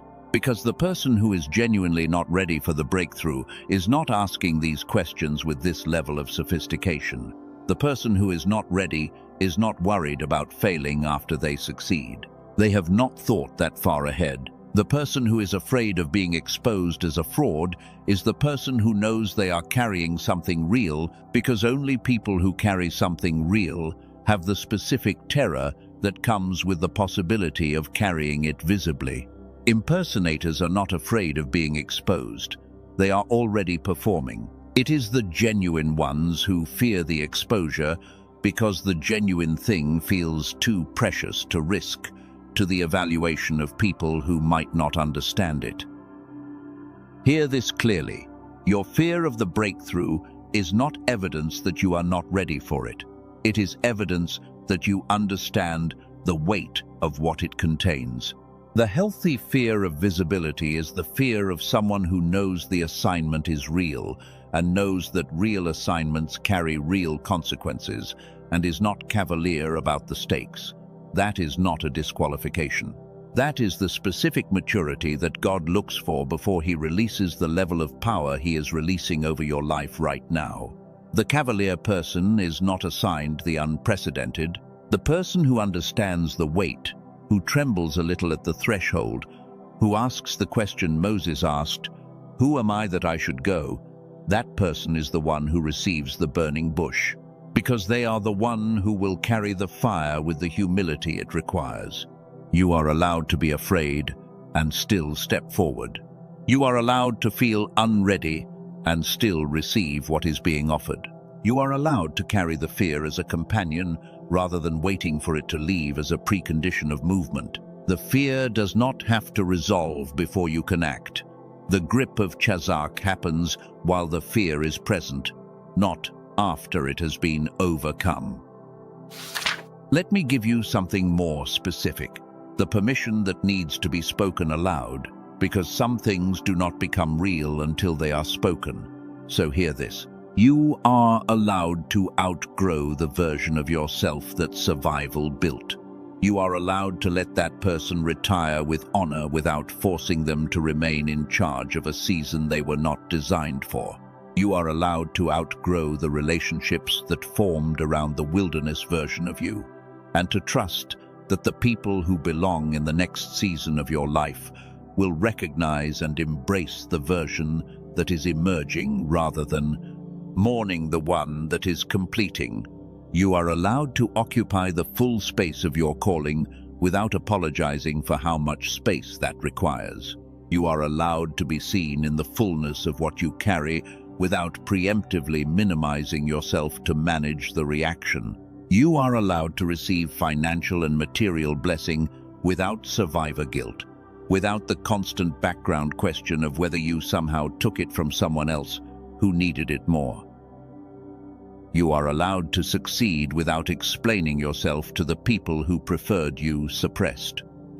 You are allowed to be fully functional without the performance of struggle. You are allowed to operate from a place of confidence that is not the performance of confidence, but the settled fact of someone who has been through what you have been through and knows that they survived it, and knows what that survival cost, and knows what it produced, and has no need to minimize any of it.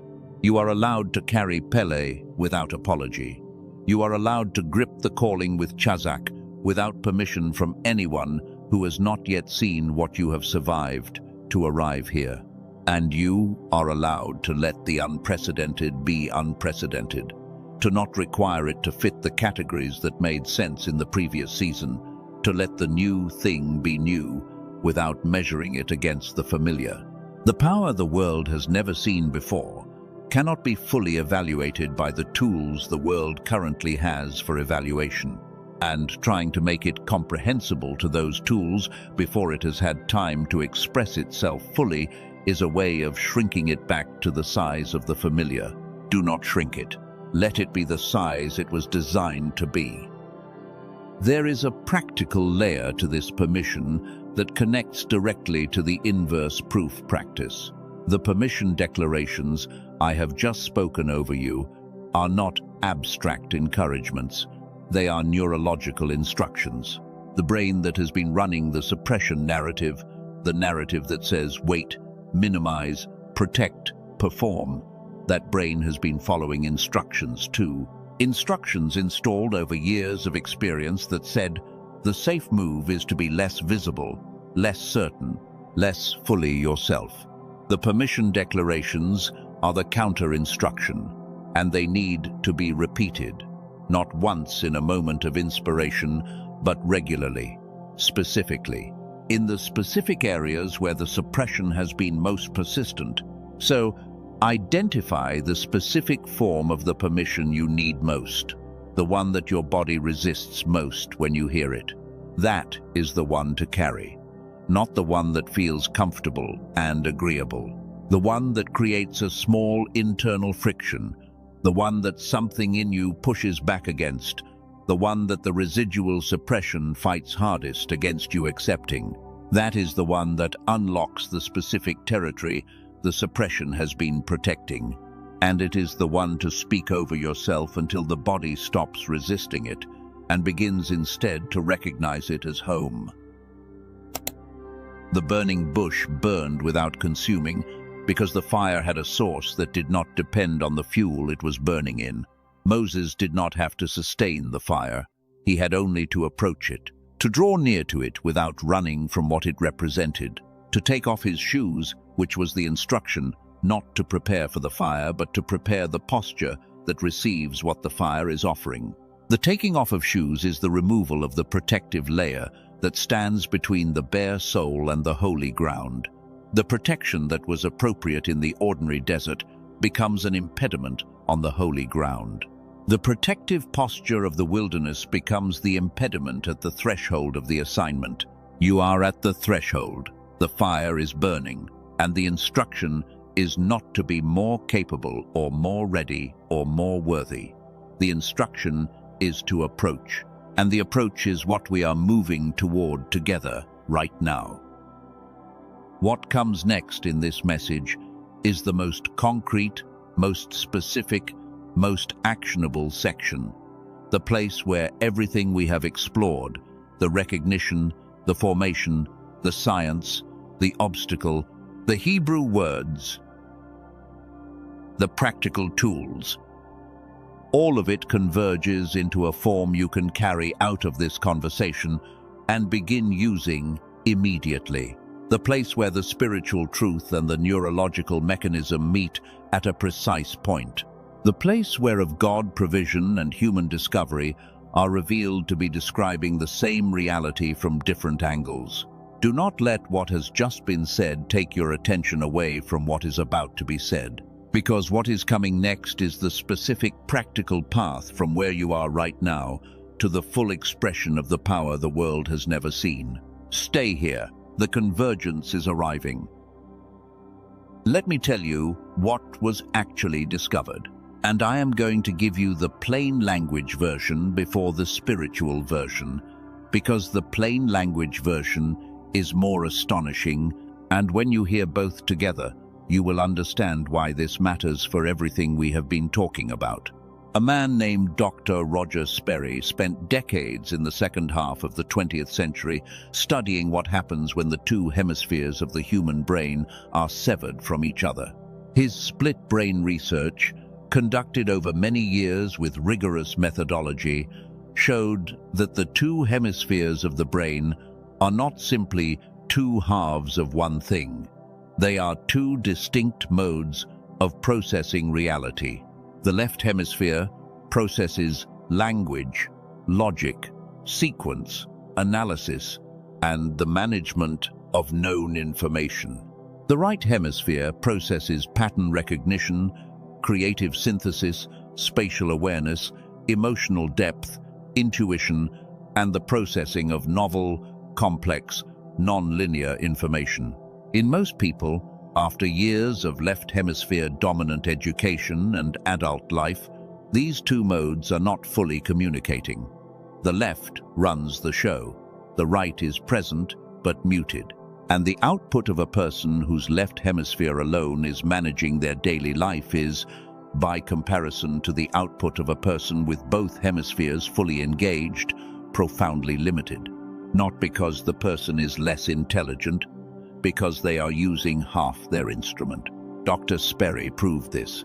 His research won the Nobel Prize in 1981, and it changed the map of human neurology permanently, because it established scientifically what spiritual traditions had pointed to for thousands of years, that the human mind, in its full synchronized state, has a capacity for insight and creativity and perception that bears almost no resemblance to the everyday operating state that most people live in. What the researcher Dr. Daniel Barone did with that discovery is something that no one had quite managed before him. He asked whether there was an auditory pathway to hemisphere synchronization, a sound-based approach that could engage the neural synchronization mechanism at the level where it actually operates, below conscious attention, below the effortful state, where the mind is monitoring its own activity and thereby preventing the release it is trying to produce. He spent over 2 decades in the lab. He worked with neural monitoring equipment that could track hemisphere communication in real time.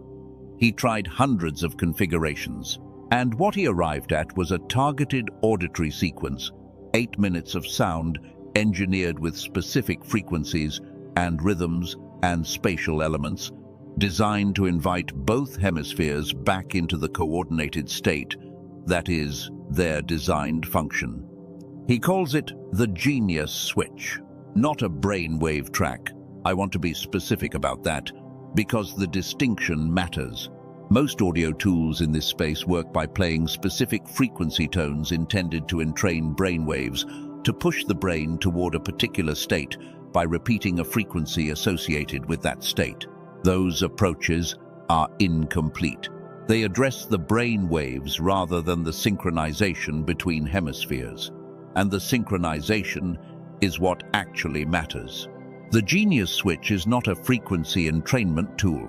It is a neural sync technology designed specifically to re-establish the coordinated communication between the left and right hemispheres that produces the whole brain state, not a meditation app, not a wellness soundtrack. A precise neurological instrument in the form of 8 minutes of audio. Let me tell you about someone. I am not using their real name because their story is theirs to share, but the outline of what happened is real. This person had been carrying a calling for years that they could not seem to activate at the level they knew it should be operating at. Sharp mind, deep spiritual life, real faith, all of it present and genuine.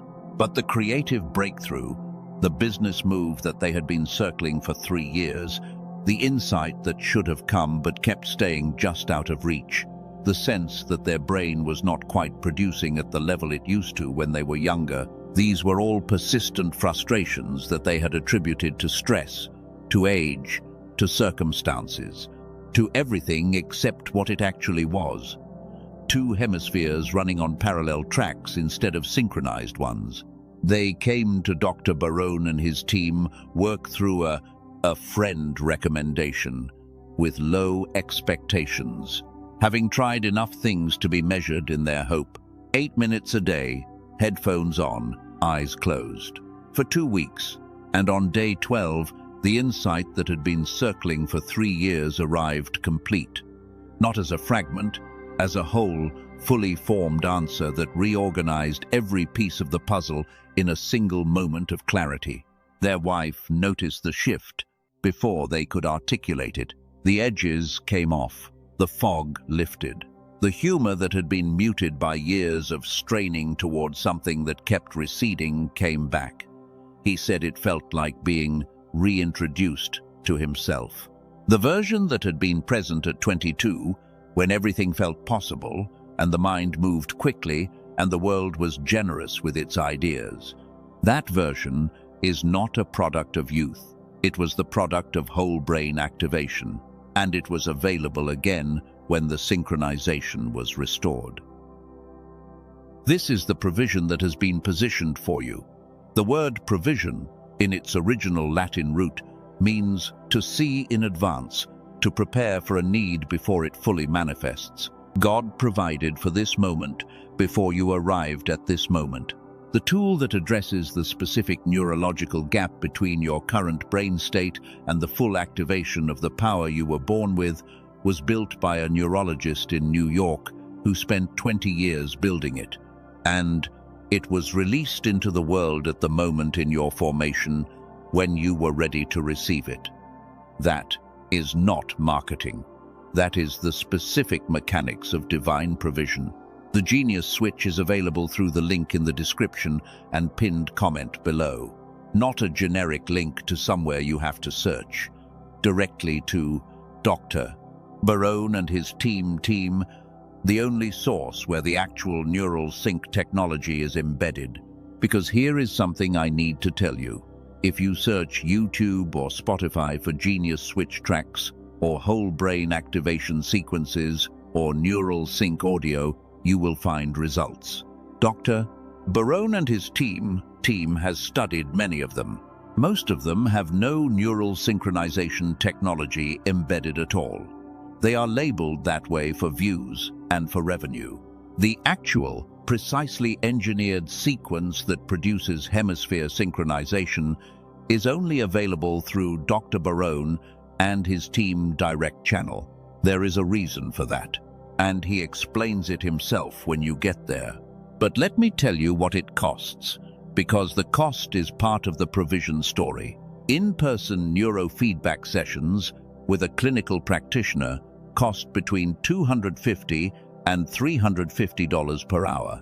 An in-home neurofeedback device, the kind of technology that produces similar results in a clinical setting, runs between $5,000 and $7,000. When Dr.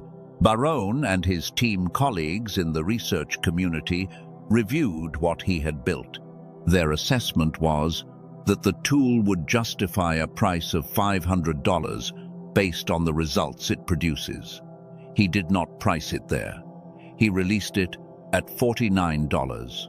And for those who find it through the description and pinned comment in this video, there is an additional $10 removed, $39, for a tool that addresses the single most important neurological gap between where you are and where your calling takes you. And that price is backed by an ironclad 100% money-back guarantee. Listen once, listen 80 times. If the whole brain state does not begin to activate, if the fog does not begin to lift, if the quality of your thinking does not begin to shift in the way I have been describing, every cent comes back, not as a concession, as a complete confidence in the mechanism. Because the mechanism is built on Nobel Prize winning science. And Nobel Prize winning science does not become less true because the person trying it is skeptical. When you follow the link in the description and pinned comment, you will receive 4 additional gifts at no extra charge alongside the Genius Switch. A guided visualization from one of the most trusted voices on the Calm app, walking you through a specific mental journey through the 4 areas of life that matter most: financial clarity, the relationships that are meant for your season, the health that supports the assignment, and the happiness that has sometimes felt like a luxury you would get to later. It walks you through all 4 in one session. The second gift is a practical guide to removing the 10 most common foods in most American households that actively suppress cognitive clarity, the physical sources of the brain fog that accompanies the neurological suppression we have been discussing, along with 5 ways to reduce your grocery spending by over $100 a month in the process. The third is a book that is over 100 years old, the original text from which virtually every modern abundance and manifestation framework was derived. Currently valued at $20 on Amazon, included at no charge. And the fourth is a beautifully designed printable reference, the 5 most important daily habits for creating the life that is waiting for you on the other side of activation. Something worth putting where your eyes go first in the morning. If your spirit resonates with what has been described here, if something in you recognizes the provision in what Dr. Barone built, the link is in the description and pinned comment. Investigate only if you feel led. There is no pressure. The power does not require a purchase to be real. But for those who want to address the neurological mechanism with the specific tool that was built for it, it is there. Let me also speak to the person who has already tried several things in this space and who is carrying a healthy skepticism. Who has done the meditation apps, the brainwave tracks, the manifestation journaling, the various practices that promised access to something deeper and delivered something that was real, but not quite the full thing. I understand that, and I want to speak to it directly. The genius switch is not in the same category as what you have tried, not because the people who built those things were not sincere, but because they were addressing different things. Meditation apps target stress reduction through relaxation. Brainwave tracks target individual brain states rather than hemisphere synchronization. Manifestation journaling targets belief structures rather than the neurological mechanism underneath them. The genius switch targets the mechanism, the specific, documented, Nobel Prize mapped mechanism. And when you address the mechanism rather than the symptoms, the results are categorically different. If you have tried brainwaves specifically, and they did not produce what you were hoping for, Dr. Barone and his team-own assessment addresses exactly why. Brainwaves are incomplete. They address the surface while the root cause lives in the synchronization between hemispheres, the whole brain. And that synchronization, once restored, produces not just cognitive clarity, but the specific quality of perception and creativity and spiritual receptivity that you have been sensing as dormant in yourself. 8 minutes a day. No equipment beyond headphones. No skill required. No special state of mind needed going in. It works beneath the level of conscious engagement. The way restoration always works at its deepest, not through effort, but through the returning of something to its designed function. There is something that happens to a person who is moving from the suppressed state to the activated state that I want to prepare you for, because it does not always feel the way you expect it to feel. The stories of breakthrough tend to get told in the language of triumph. Clarity arrived, the fog lifted, the door opened, and all of that is real. But the transition period, the days and weeks when the activation is beginning but is not yet complete, sometimes feels more like grief than celebration. The familiar fog was at least familiar. The performance mode was at least predictable. The suppressed whole brain state was in some ways more comfortable than the activated one, because the activated state perceives more, feels more, is present to more of what is actually happening in the people and rooms around it. If you begin to notice that as the activation increases, you also notice more, feel more, perceive more, sometimes to the point where it is briefly overwhelming, that is not a sign that something is wrong. That is the signal range you were born with coming back online. The sensitivity you have always carried, that has always been part of your design, will increase as the whole brain state restores itself. And it will increase not to overwhelm you, but to equip you. Because the calling that is waiting for you on the other side of this activation requires the full signal range, the full perception, the full depth of feeling that you were built with. And the activated brain can hold it in a way that the suppressed brain could not. The whole brain is larger than the half brain. It has more capacity for the same information. What used to be overwhelming becomes navigable when the whole instrument is engaged. This is why the formation mattered. The wilderness built the emotional and spiritual infrastructure to hold what the activated brain will begin to perceive. The patience, the groundedness, the ability to be present in difficulty without being destroyed by it, that is the container.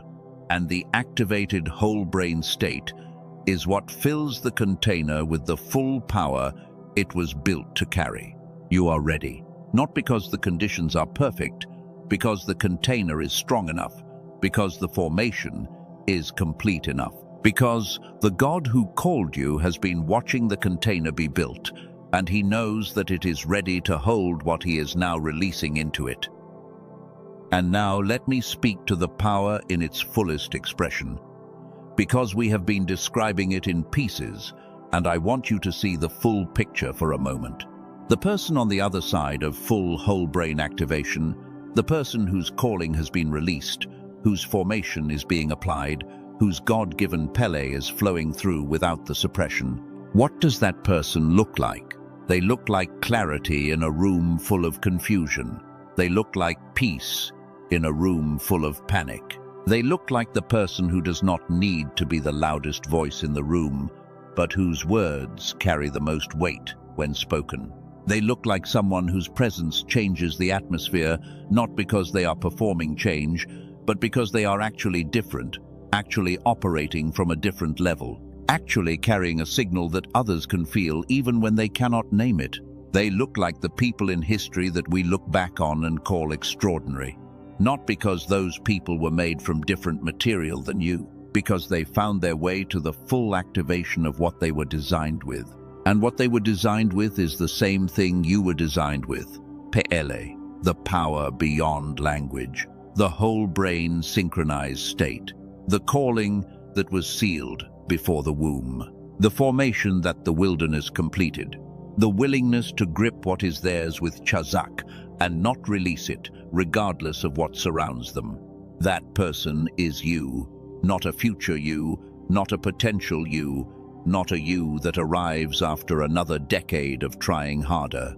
The you that is present right now, in this room, in this conversation, in this season, that was specifically timed for this specific moment of release.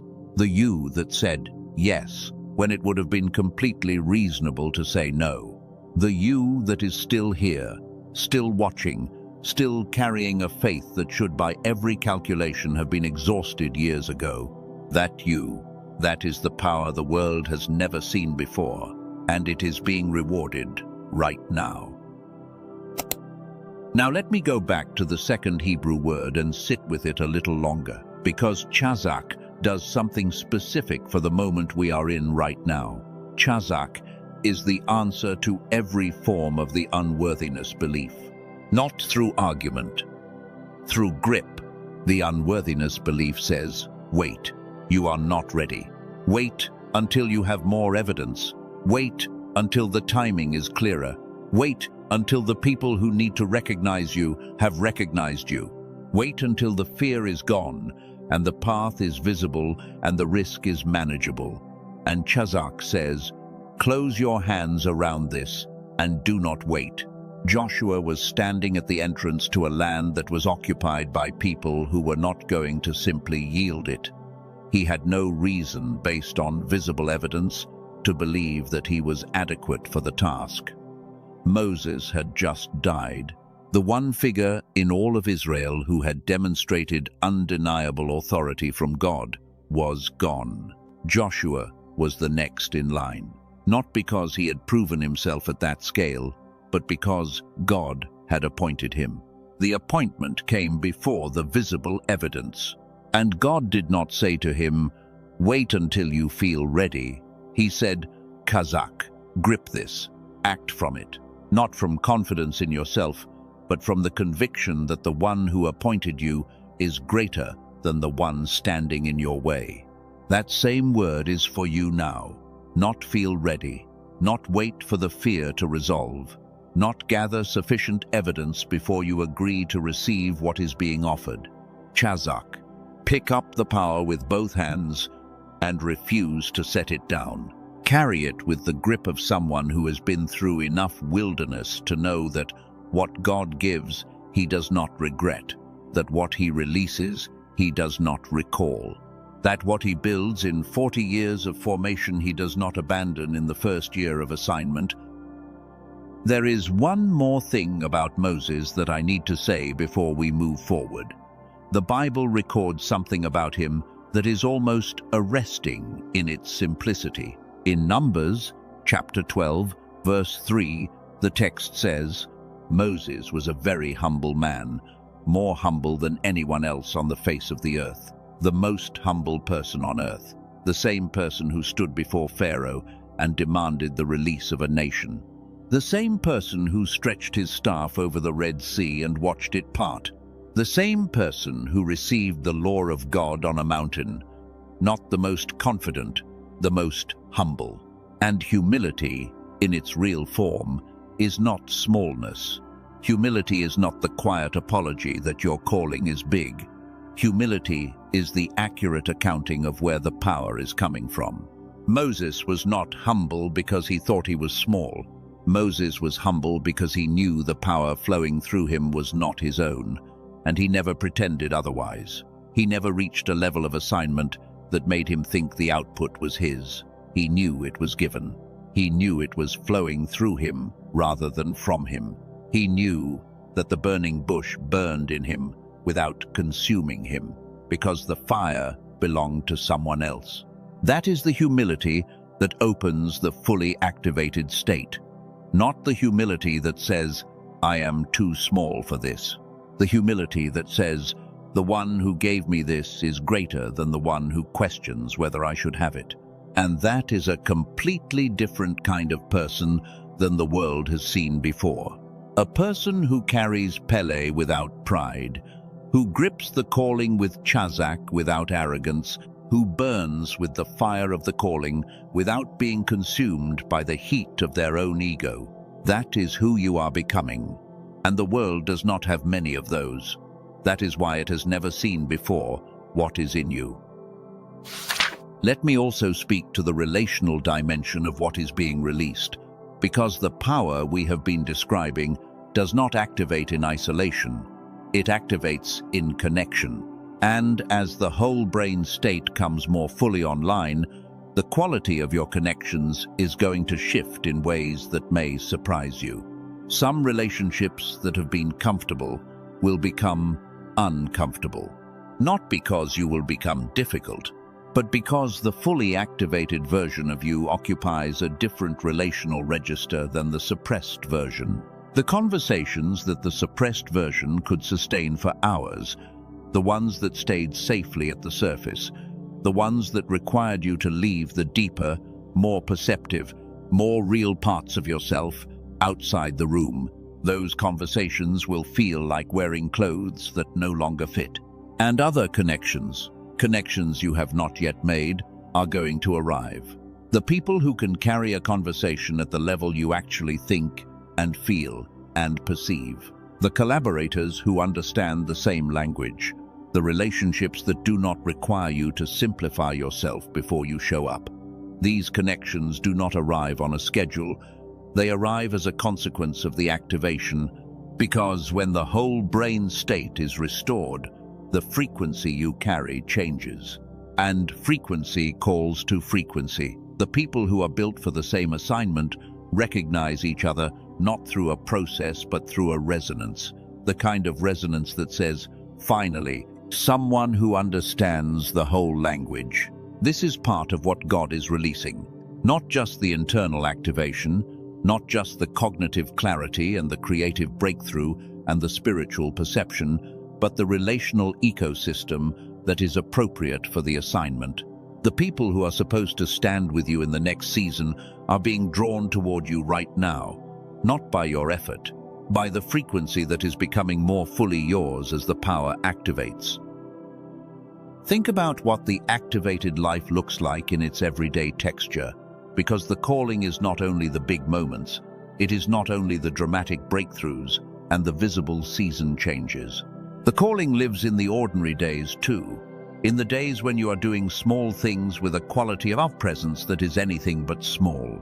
The way you show up to a conversation that most people would move through quickly and bring to it a depth that leaves the other person different than they were when the conversation began. The way you approach a problem that everyone else has declared unsolvable and find the angle that was invisible to the suppressed mind but obvious to the activated one. The way you walk into a room that needs something and carry in with you the specific thing it needs, not because you calculated what it needed, but because the activated perceptual system registered it on arrival, and the activated intuition knew exactly how to respond. The everyday texture of the activated life is the most convincing evidence that the power is real. Not the dramatic testimony, not the exceptional circumstance, but the consistent quality of engagement that does not explain itself and does not require explanation. The people in your life will notice it before you can articulate it. They will notice that conversations with you now produce results they did not produce before. That decisions you make now carry a precision they lacked before. That your presence in situations now has an effect it did not have before. They will not always know what changed. They will only know that something did. And their knowing is part of the confirmation that the activation is real and growing. And the financial dimension of the activation, the provision piece that belongs to the blessing season, is going to show up in ways that follow the same pattern, not as a single dramatic windfall that explains itself, but as a consistent movement of resources toward the direction your calling is pointed, opportunities that appear from unexpected directions, conversations that open doors that logic would not have predicted were connected to your calling. The specific alignment between what you are becoming and what the world will compensate generously for when it encounters it fully. That alignment is not accidental. It is the natural consequence of the whole brain engaging with the real work. When the whole brain is producing, the quality of the output draws the quality of return that genuine quality always eventually commands. The doubt about this will come. I want to prepare you for it, rather than pretend it will not. There will be days in the activation process when the evidence visible to the eye does not yet match the reality moving in the spiritual realm. There will be gaps between the truth you have received and the circumstances that have not yet caught up to that truth. In those gaps, the old narrative will make its bid for the floor. The story that says, "See, nothing is changing, the breakthrough is not real, the formation was for nothing, the calling is a misunderstanding," that story will arrive with what will feel like reasonable evidence. In those moments, the response is not argument. You do not argue with the old narrative. You hold the grip, chazak. You do not release what you have been given, because the visible evidence is not yet fully assembled. You hold the knowing that the arrival of the evidence is not the creation of the reality. The reality was decided 72 hours ago in a place you cannot see. The evidence is simply the visible confirmation of a reality that already exists, and you hold on, not with desperation, with the quiet certainty that is the posture of someone who has survived enough wilderness to know that God does not lie about what he has prepared. I want to speak something over you now, not as a performance, not as a script, as a declaration. A declaration is different from a description. A description tells you what is already visible. A declaration speaks what is true before it is visible and calls it into the visible. This is not religious language for its own sake. This is the mechanics of how identity is formed and reformed. What we say about ourselves, consistently, specifically, from a place of genuine conviction, shapes the neural pathways through which we operate. What we believe we are, we find ways to confirm. What we declare we are, we begin to inhabit. So what I am about to say is meant to be received not just as words you hear, but as a reality you agree to carry. You are a light bearer, not someone who teaches about light, someone who carries light in their actual presence, into the rooms that do not have it, into the conversations that have lost it, into the moments when the people around you have stopped believing that clarity is available. You do not have to announce this. You do not have to perform it. You carry it the way the burning bush carried the fire. It is simply what is true about you, and when you walk into the room knows it, even when it cannot name it. You are a cycle breaker. The patterns that ran through your family line, the patterns that ran through the relational and emotional and spiritual history that you were handed, they stop with you. Not because you are stronger than the generations before you, because you were chosen for the position of threshold, the place where the old pattern meets the person who will not carry it forward. The cycle does not break because you break it through effort. It breaks because you are the kind of person who was placed at the end of it by a God who does not leave things broken forever. You are a pioneer. You go first into territory that others will follow you into, not because you are the most fearless, because you are the most formed. The pioneer is not the person with the least to lose. The pioneer is the person who understands what is on the other side of the threshold well enough to step through it before there is a visible path. You have always had this quality, the willingness to step into the unknown when the calling was clear, and what is being released in you now is the capacity to do that at a scale you have not done it before. You are a voice, not only in the sense of speaking, though that is part of it, a voice in the sense of one who articulates what others feel but cannot express, who gives language to the truth that is sitting in a room without words, who speaks what needs to be said in the moment when everyone else is waiting for someone to say it. This gift has always been present in you. It operates most powerfully in the whole brain state, when the left hemisphere that holds language is working in full coordination with the right hemisphere that holds depth and perception and the understanding of what is actually being needed in the room. You are a wounded healer. This is the one that costs the most to receive, because it requires agreement with something that was painful. The wounds you have carried were not random. The specific kinds of pain you have been through are the specific kinds of pain you have been built to walk people out of, not because suffering makes you qualified. Because having survived it, having been formed by it, having allowed it to produce something in you rather than simply eroding you, you can stand in the presence of the same pain in someone else without flinching, without offering the clean answer, without needing the mess to resolve before you can be present to it. That is a gift. And the world is full of people who are carrying exactly the pain you survived, and who need someone who will not flinch to stand in it with them. I want to lead you through something now, not with complexity. Just a moment of the guided mental activation, because there are things that settle in the body before they settle in the mind, and some of what has been spoken in this conversation needs to settle all the way down. Wherever you are right now, let your eyes close if that is safe for you. Take one slow breath, and in your imagination, I want you to see yourself standing in a room that is lit from above, not by any visible source, just light, present, and warm, and sufficient. You are standing in the center of it, and around you, in a circle, are standing all the versions of yourself that have existed up to this moment. The child who believed everything was possible before the world introduced its limitations.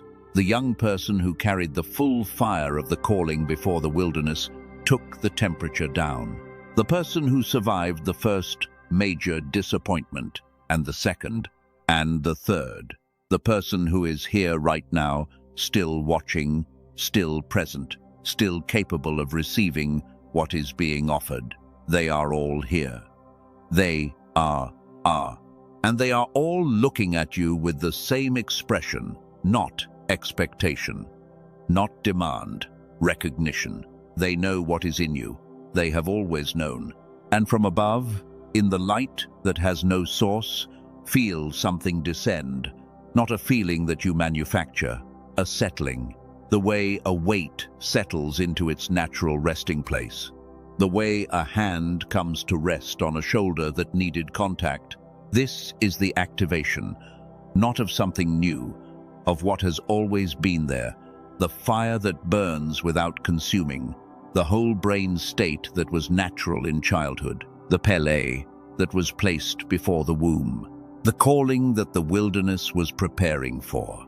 It is settling into you right now, into your shoulders, into your breath, into the place behind your ribs where the knowing lives.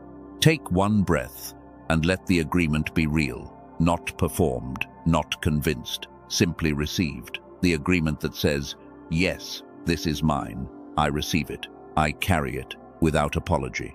I will not compress it to fit a smaller container. I will not suppress it to make rooms more comfortable. I carry the power the world has never seen before, and I receive it today, in this breath, in this room, in this season that was specifically timed for this specific release. Let that stay for a moment before we continue.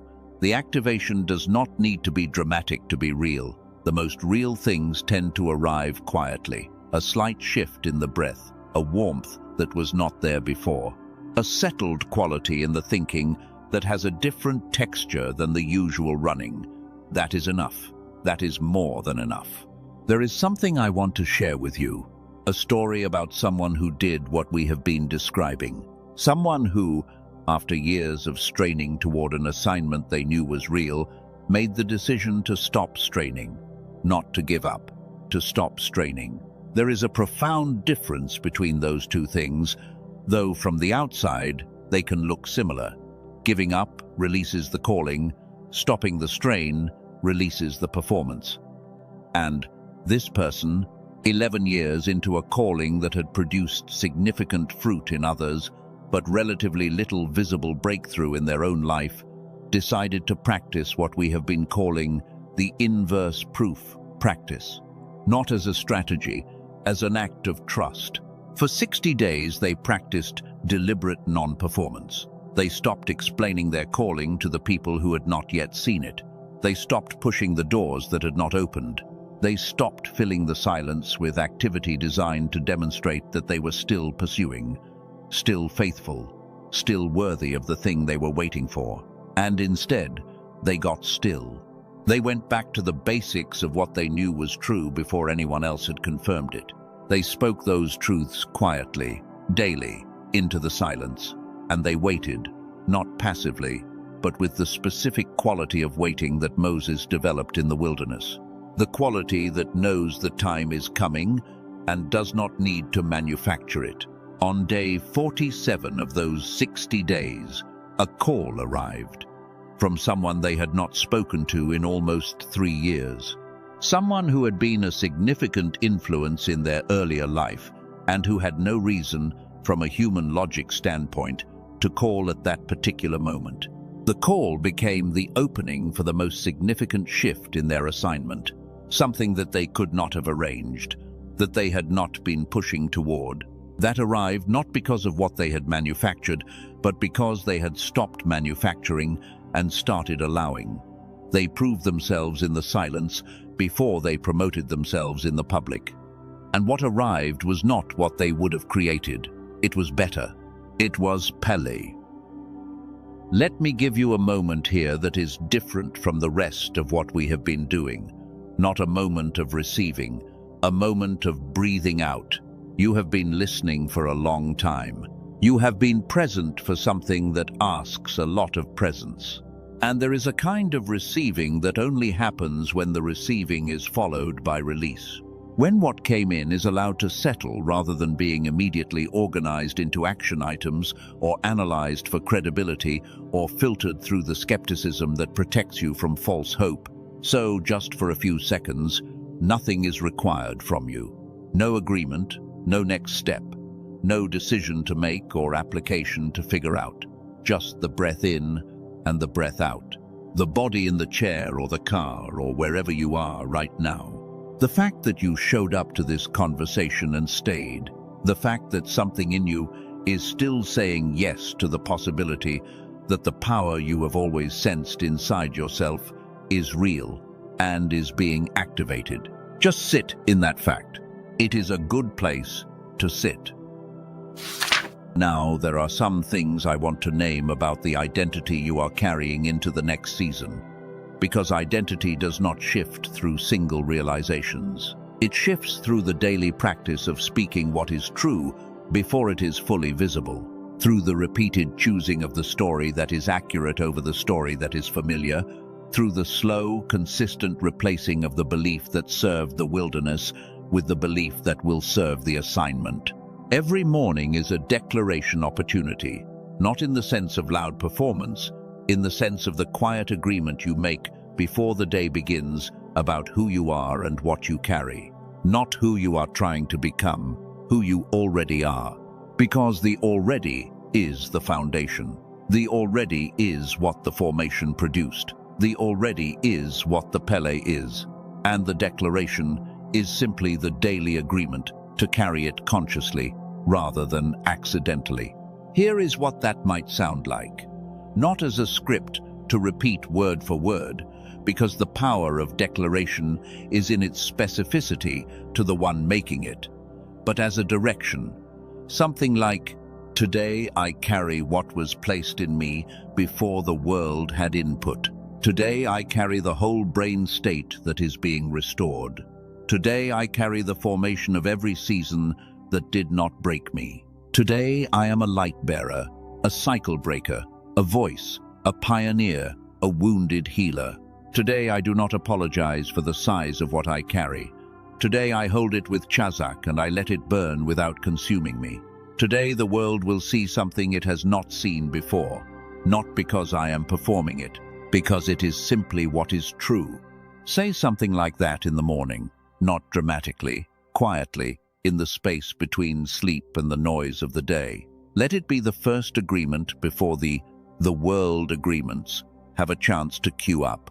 And watch what happens to the quality of presence you carry into the first hour, the first conversation, the first room you walk into where something needs what you carry.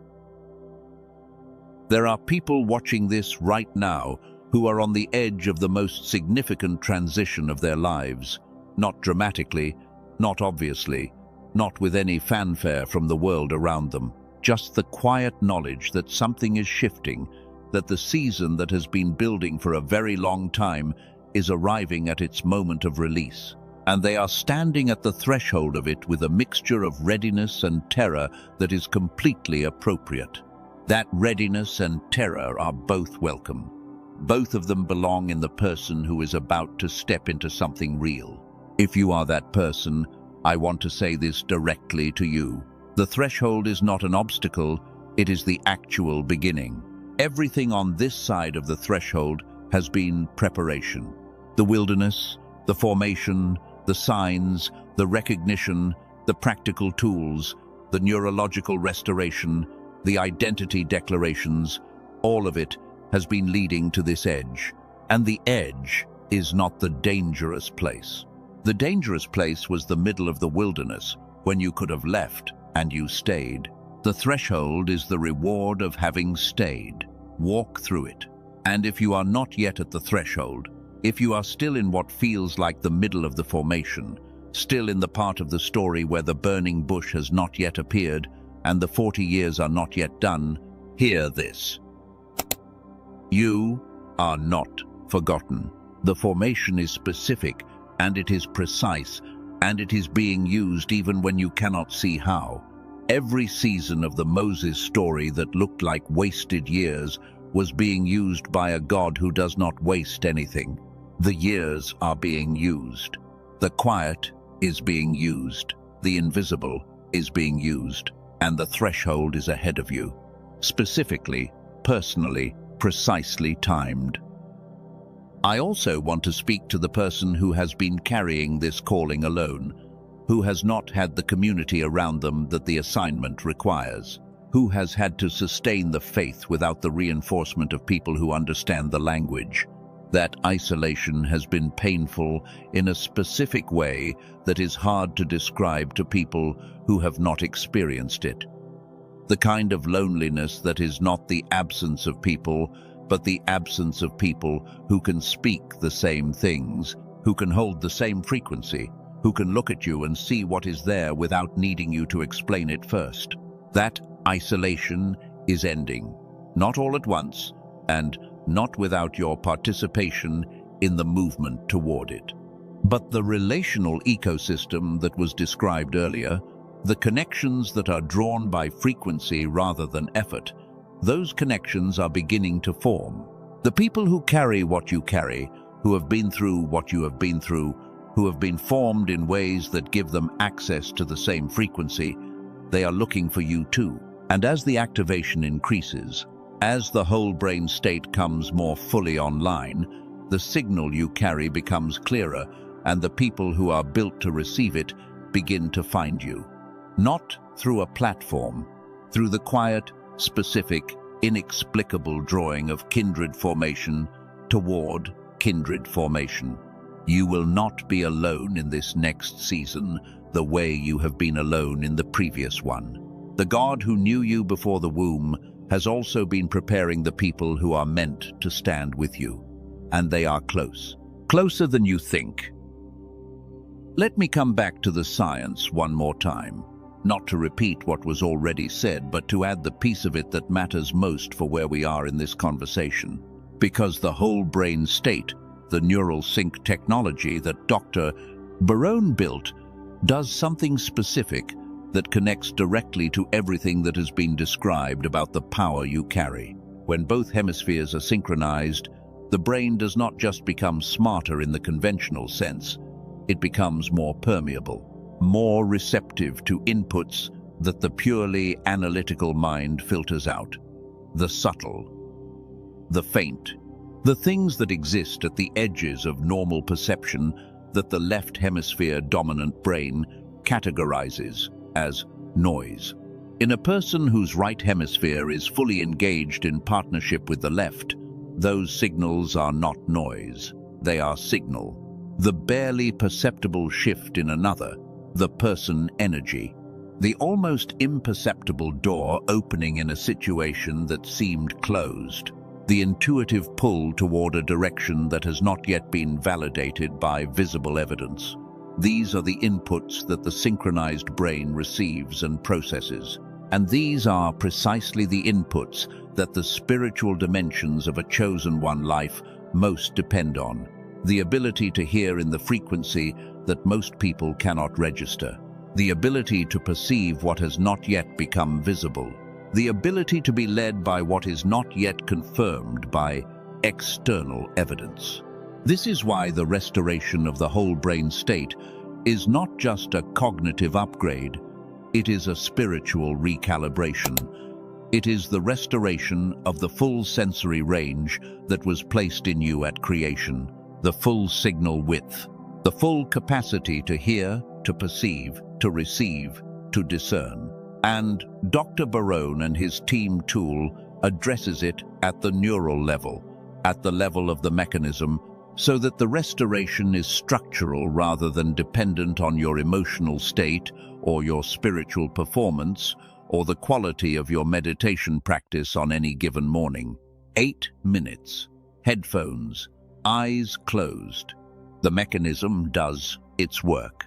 And the spiritual perception that was designed to flow through the whole brain state begins to flow again. There is something I said earlier that I want to come back to, because it contains the full picture of what is being described today, and I do not want it to pass without being fully received. The burning bush that Moses encountered, the fire that burned in the bush without consuming it, I said, that is the image of what God is producing in you, a power that burns without consuming, a calling that fills without hollowing, a fire that makes you more fully yourself rather than reducing you to a vehicle. Let me go deeper into that image. The property that made the burning bush astonishing was not the fire. Fire was not rare. The property that made it astonishing was the bush. The fact that the bush was fully alive while the fire was fully present. That the ordinary thing, the desert scrub, the most unremarkable plant in a landscape full of unremarkable plants, was not destroyed by the extraordinary thing inside it. In fact, it was not even diminished by it. It was simply filled by it, burning fully without being consumed at all. This is the relationship between you and the power that is being released. The power does not replace you. It does not require you to become something else, to perform a different personality, to produce a different persona for the rooms that contain the calling. It fills the ordinary human you are, in your specific design, with your specific history, your specific sensitivities and gifts and formation and wounds. It fills all of that, without consuming any of it, and produces something the world has not seen before. Not because you are extraordinary in the way the world measures extraordinary, because you are ordinary in the way the burning bush was ordinary. And the fire in you is from the same source as the fire that burned in a desert plant in Midian thousands of years ago, and caught the attention of a man who had been in the wilderness for 40 years and would change the course of a people. That fire is yours, and it is burning. I want to speak to the financial dimension as well, because for many of you, the provision side of the calling has felt like the last holdout. The spiritual clarity might be growing. The identity might be coming into focus. The creativity and the perception might be beginning to open, but the material breakthrough, the financial provision that reflects the level of the assignment, that is the thing that has stayed invisible the longest. And some of you have been embarrassed by that, have felt that the continued financial struggle is evidence that something is not quite right, that a person who truly had the calling they believe they have would not still be where they are materially. I want to address that directly. The financial dimension is often the last to shift because it is the most visible measure by which the world evaluates the calling. And the calling does not take its cues from the world evaluation system. The calling is on a different timeline than the economy, and the whole brain state, the full activation of the power you were born with, produces financial breakthrough not as a side effect, but as a natural consequence of operating at full capacity. The creative insight that opens the door. The problem-solving clarity that produces the value, that produces the reward. The relational connection that arrives when the frequency is right and leads to the opportunity that changes the material picture. These are not magical interventions. They are the natural output of a person whose brain is fully online. The Nobel Prize winning research documented this. Athletes in flow state perform at levels that defy normal capacity. Artists in the whole brain state produce work that their analytical mind alone could never have assembled. Entrepreneurs who have described moments of full cognitive synchronization have reported that in those moments, they saw the solution or the opportunity with such clarity and completeness that the execution felt almost inevitable. The financial breakthrough is the practical output of the creative and perceptual breakthrough, and the creative and perceptual breakthrough is the output of the whole brain restoration. It is all connected. It is all part of the same provision. Now let me close this section with something that has been building throughout this entire conversation. A question, not a rhetorical one, a real one. What would you do, specifically, if you were operating at the full capacity you were designed for? If the brain fog was gone, if the creativity was fully online, if both hemispheres were firing together the way they did when you were 8, and the world was still a place of unexplored wonder. If the perception was clear, and the calling was visible, and the words arrived with weight, and the solutions came with clarity, what would you actually do with that? Not what you would achieve, what you would do, the specific action you have been holding off on because the capacity felt insufficient, the specific conversation you have been avoiding because the clarity was not there, the specific room you have been standing outside of because the readiness had not fully arrived. What would you do if the power was fully available? That question is not hypothetical. That question is the map of the next season. The answer to it is what the formation was building toward. The answer to it is what the wilderness prepared.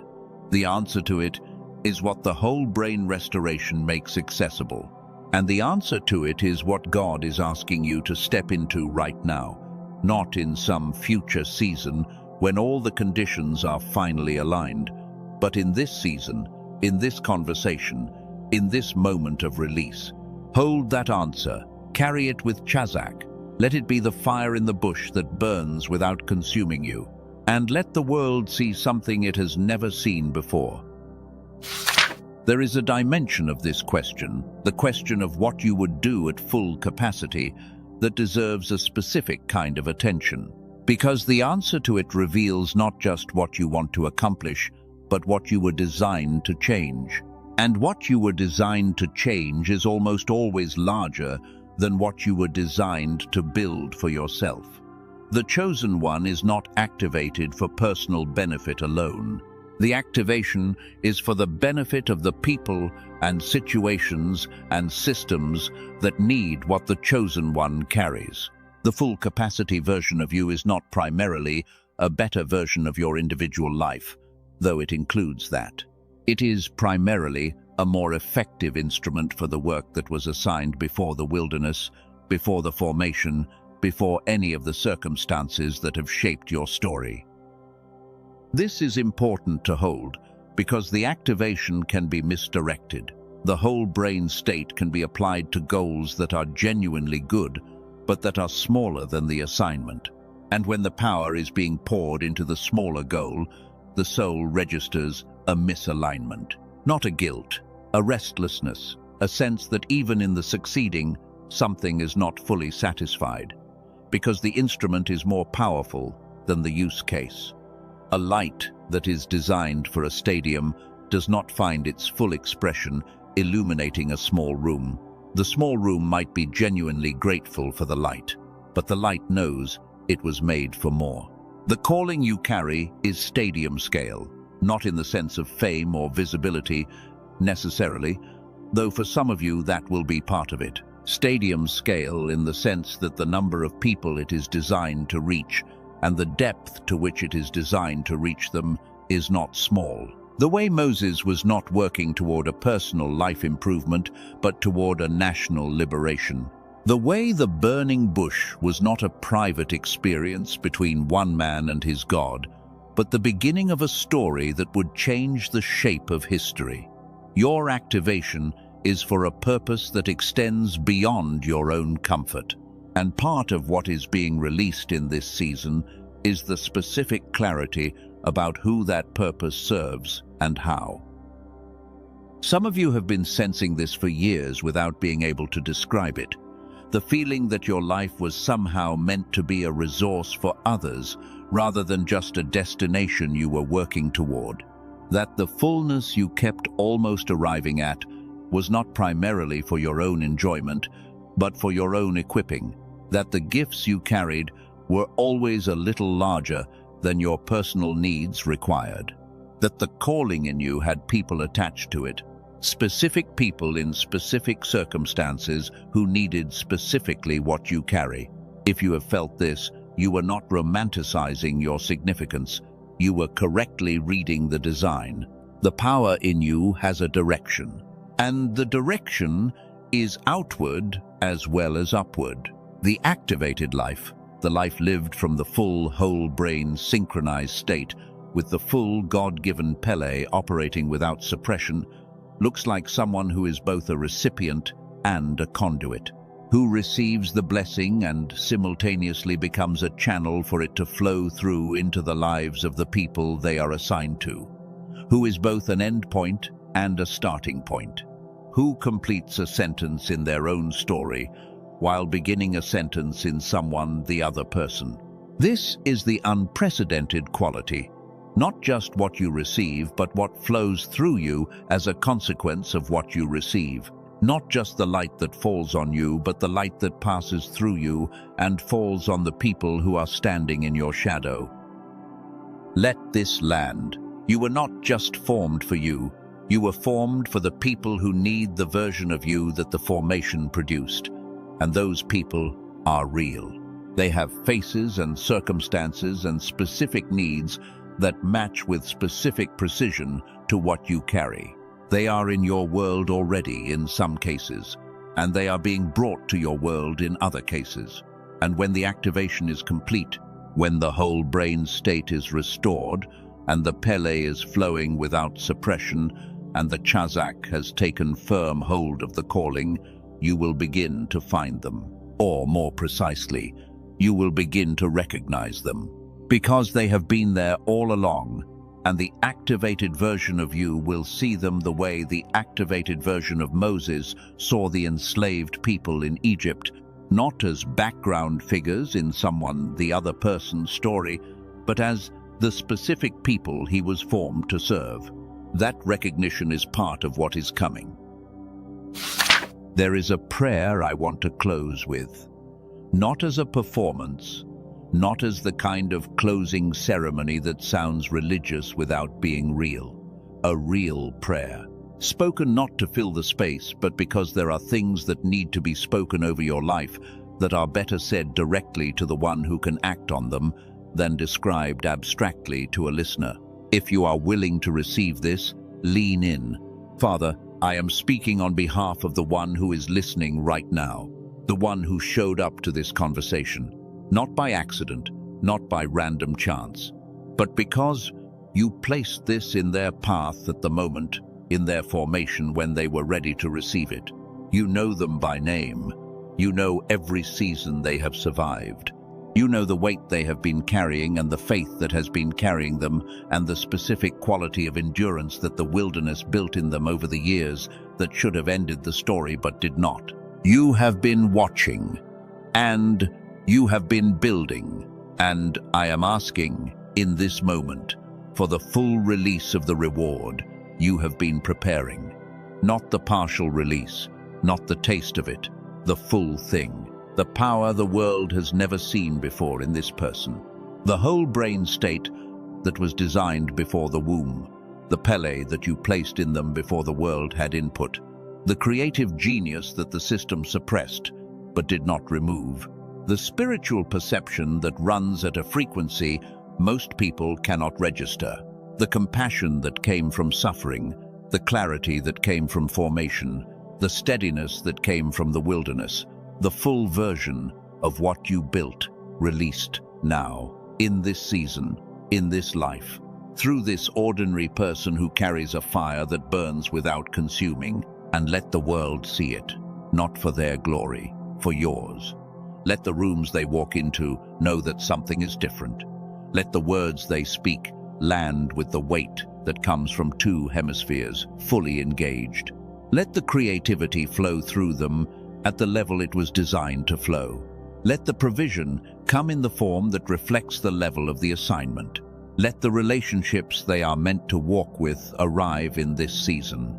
Let the full picture of who they were designed to be become visible, not eventually, not one day, but now, in this breath, in this season, today.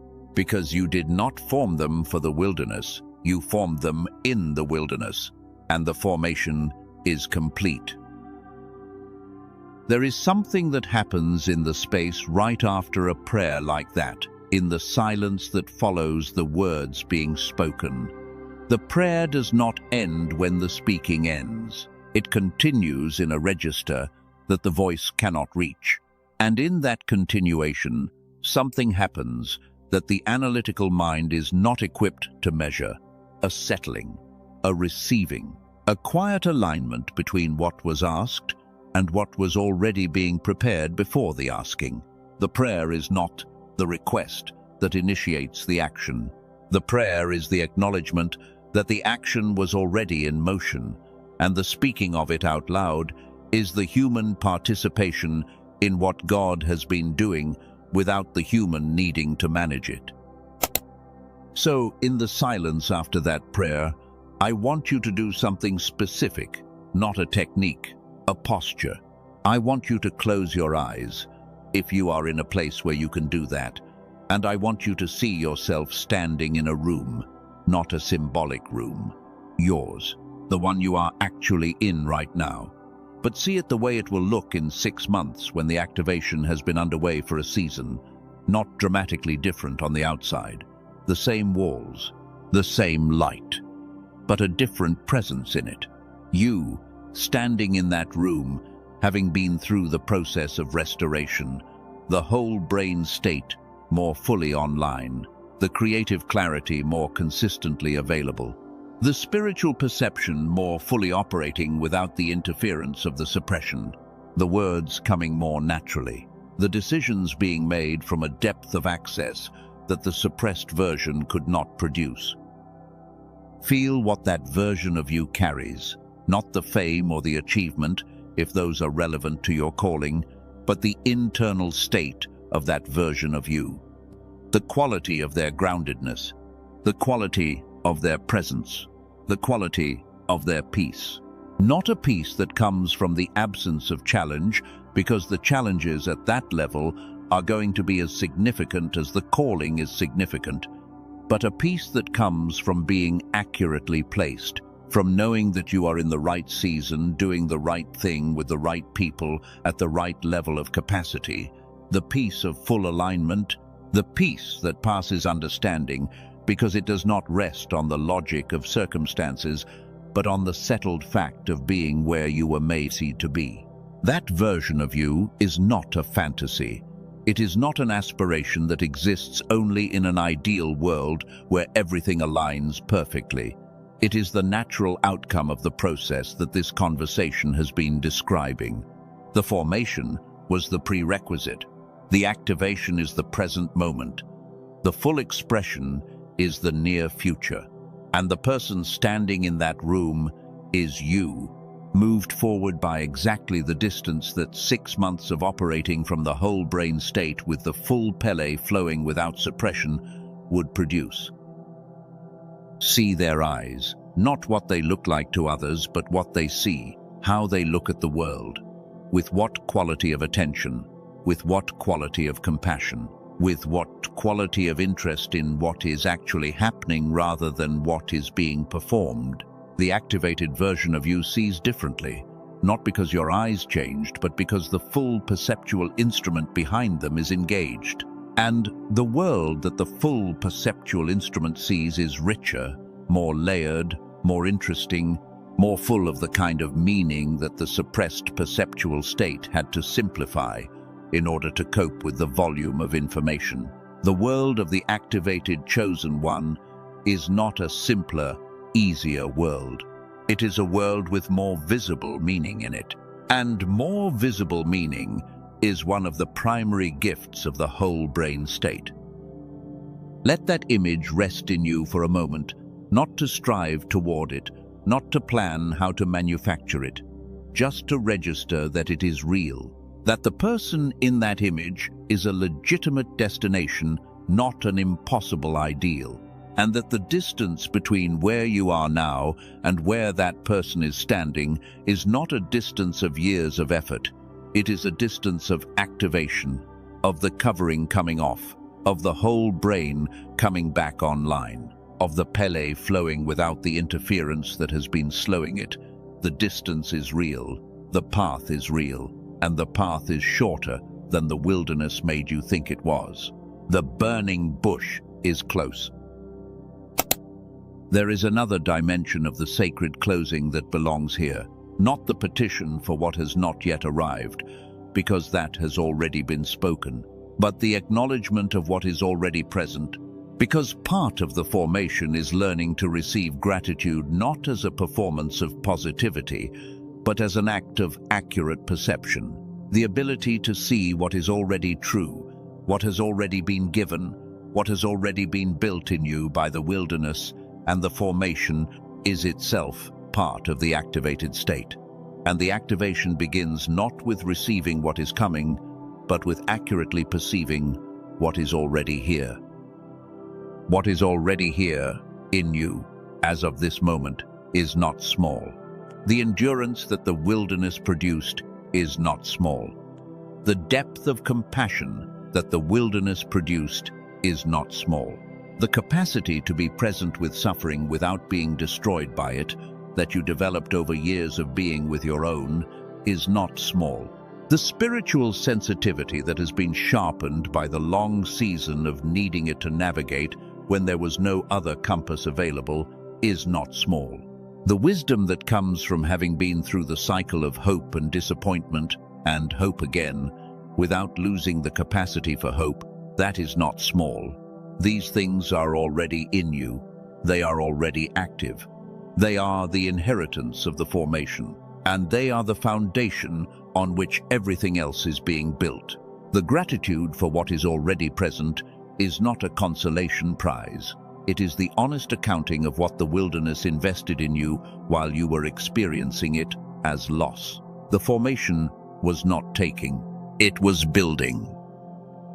And what it built is in you right now, available to be used, available to serve, available to be the instrument through which the unprecedented power flows. The Pele does not flow into emptiness. It flows through what the formation built. And what the formation built in you is extraordinary. The Father sees it, and his response to it is the specific delight of a creator who watches their design functioning at the level it was intended for and recognizes in it something that reflects something of themselves. The way a craftsman looks at the work that emerged through their hands and says, "That is what I was trying to make. That is what I was reaching toward." The formation, in all its cost and difficulty and length, produced what it was designed to produce. And God looks at what the wilderness built in you and says, "That is the design. That is the one who was being shaped for what comes next. That is the person who can carry what I am releasing." You were worth forming, not because you earned the investment by being spiritually advanced or because you merited it by being good, but because the calling attached to your life required someone of the specific shape that the formation produced, and you cooperated with the forming, even in the moments when you did not know it was forming you, even in the moments when you were simply surviving and had no framework for understanding the survival as formation. The cooperation was real, and the Father sees it as cooperation, not as passive endurance, but as an active yes to a process that cost you everything you could identify as comfort and safety and predictability. That yes is what is being rewarded. The power the world has never seen before is the output of that yes, and the yes was yours. Let me speak over you one more time before the final closing, in the way that the divine voice speaks when it is not explaining, but simply naming. In the voice that speaks not from me, but through me, hear this. You are the light bearer, not because you perform light, because you carry it. You walked into the darkness of your own wilderness, and you did not become the darkness. You became someone who has learned where the light lives, even in the dark places. And that knowledge is not abstract. It is practical. It is available for every person you encounter who is in a dark place and needs someone to show them that the darkness does not win. You are that person. You carry the light that does not go out. The world needs it. And you are it. You are the cycle breaker. The patterns that were in your line before you, the patterns of limitation and struggle and suppression and settling for less, those patterns have an end point. And the end point is you, not you performing the breaking with dramatic effort. You simply being the version of yourself that the formation produced, operating from the whole brain state, living from the activated calling, being in the world the way you were designed to be in the world. The pattern breaks not because you fought it, but because you became something that the pattern has no answer for. The pattern was built to contain the suppressed version. The activated version is outside its architecture. You are the pioneer, the one who goes first so that others can follow. And the cost of going first is real. The pioneer does not have a trail to follow. The pioneer makes the trail. And making the trail is harder than following it, and lonelier than following it, and more uncertain than following it. But the people who follow on the trail the pioneer made would not be there without the person who went first. Your formation was pioneer formation. The specific difficulty of it, the specific loneliness of it, the specific moments of standing at the edge of something with no evidence that the ground ahead would hold, all of that was the trail being made. And behind you are people who will walk on what your wilderness built. You went first for them, and they are coming. You are the voice, the one who says what others feel but cannot articulate, not because you have better words, but because the activated perceptual system receives the truth with a clarity that the suppressed system cannot, and the truth you receive wants to be spoken, and when you speak it, it arrives in the people who hear it in a way that resonates with what they have always known, but could not confirm until they heard it named. Your words have authority not because you performed the authority, but because they come from the activated place. And the world is full of people who are waiting to hear what you have been being formed to say. And you are the wounded healer, the one whose medicine was made in their own suffering. The things you have walked through, the specific texture of your wilderness, the specific nature of what you lost and survived and were built by, these are not only your story, they are your credential. Not in the sense that you advertise your wounds, but in the sense that the compassion they produced is specific and accurate and real in a way that theoretical compassion cannot be. The people you are assigned to help have been where you have been, and they will know, in the specific quality of your presence, that you are not reading about their wilderness from the outside. You are someone who walked through a territory like theirs and came out the other side built rather than destroyed. And that specific knowledge is the most healing thing they will ever receive from another person. These are your names, not the names the world gave you, the names the formation earned you, the names the calling requires, the names that the unprecedented power will make visible in the world that has not yet seen what you carry. Carry them. Grip them with chazak. Let them burn in you the way the fire burned in the bush, without consuming, without diminishing, fully present, fully real, fully yours. Now let me speak to something that I know is present in some of you. The question of whether what was said in this conversation about the tool, about the specific neurological mechanism, about the 8 minutes and the Nobel Prize, and the pathway of restoration, whether that part belongs in a conversation like this one. Whether the practical recommendation feels like it disrupted the sacred quality of everything else, I want to address that directly. God does not separate provision from calling. He does not provide the assignment without providing the tools the assignment requires. The burning bush was not metaphor only. It was a real fire in a real desert that was a real encounter with a real God, who then gave Moses a real staff and real instructions and real power to perform real acts in front of a real Pharaoh. The sacred and the practical have never been in conflict in the economy of God. They only seem to be in conflict in a framework that has decided the sacred is not supposed to have a practical expression. But the framework is wrong. The sacred always has a practical expression. The Word became flesh and dwelt among us. The most sacred act in human history was a practical event with a specific location and specific people and a specific set of physical circumstances.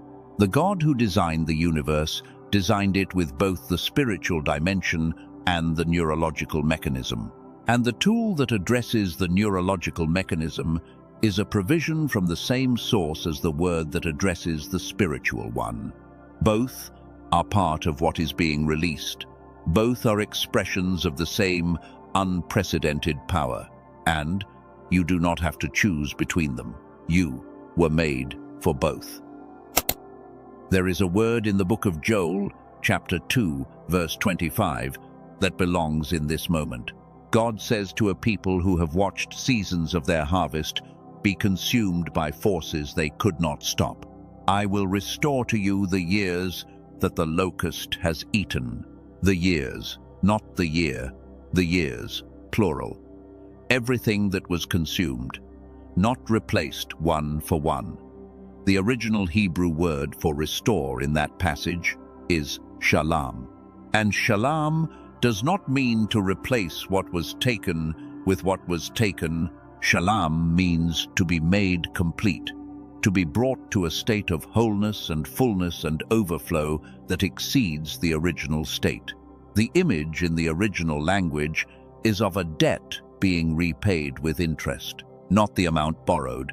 The amount borrowed plus what was owed on top. What was consumed in your seasons of wilderness was not just time. It was the output that the time should have produced. The creative work that did not flow because the channels were suppressed. The breakthroughs that were delayed because the formation was not yet complete. The relationships that were not yet there because the frequency had not yet reached full activation. The provision that was held back because the vessel was not yet built to hold it without breaking. All of it. The years and everything in them. And shalom is the word over you right now. Not a return to where you were before the wilderness. A completion that takes you somewhere you have never been. Not the original state before the suppression. The state after the restoration. The state of a person whose formation is complete and whose whole brain capacity is fully online and whose calling is fully released and whose provision is appropriate to the assignment. That state has no precedent in your life. It is, truly, the power the world has never seen before in you. Receive it. Grip it with chazak, and do not set it down. I want to say something to the specific part of you that still holds uncertainty. Not to argue with it, not to perform confidence at it, just to acknowledge that it is there, and to say that it is welcome in this season. The uncertainty does not mean you have not received what was offered. The uncertainty does not mean the calling is not real. The uncertainty is the natural condition of someone who is standing at a threshold where the evidence has not yet caught up with the reality. Every person who ever walked through a significant threshold in faith did it with uncertainty. Moses walked toward Pharaoh with a staff and the word of God, and no guarantee of the outcome. Every person whose story we hold up as an example of extraordinary faith was uncertain when they took the step that we now call courageous. You do not have to resolve the uncertainty before you move. You carry it with you, along with everything else you carry, the calling and the uncertainty, the activation and the doubt, the pele and the fear of it, all of it together, and you take the next step, and the next. And the fire burns, not because you have succeeded in eliminating the things that would extinguish it, but because the fire is from a source that does not depend on your certainty to remain lit. The only thing that is required of you is what Joshua was asked for, chazak, grip. Do not release what has been placed in your hands. Show up again tomorrow with the same yes that you have been showing up with throughout the wilderness. And trust that the one who began this work in you has always been more committed to completing it than you have been to receiving it. And now, before this closes, I want to ask something of you. Not a transaction, a participation in what is being built. There is someone in your life right now who is in the wilderness. You probably already know who it is. The person who has been waiting too long. The person who is carrying something real but cannot see it yet. The person who showed up to a faith that has cost them more than they expected, and who is wondering in the quiet moments if any of it is going to yield anything. That person, the one who just came to your mind as I described them. They need this conversation, not necessarily this specific one, but the word that was spoken in it. The word that the wilderness is not abandonment but formation. The word that what was suppressed is not removed. The word that the power the world has never seen before is not elsewhere in some other person who is more qualified, but here, in them, waiting to be activated and released. They need that word. And you are the person who heard it first, which means you are the person positioned to pass it forward.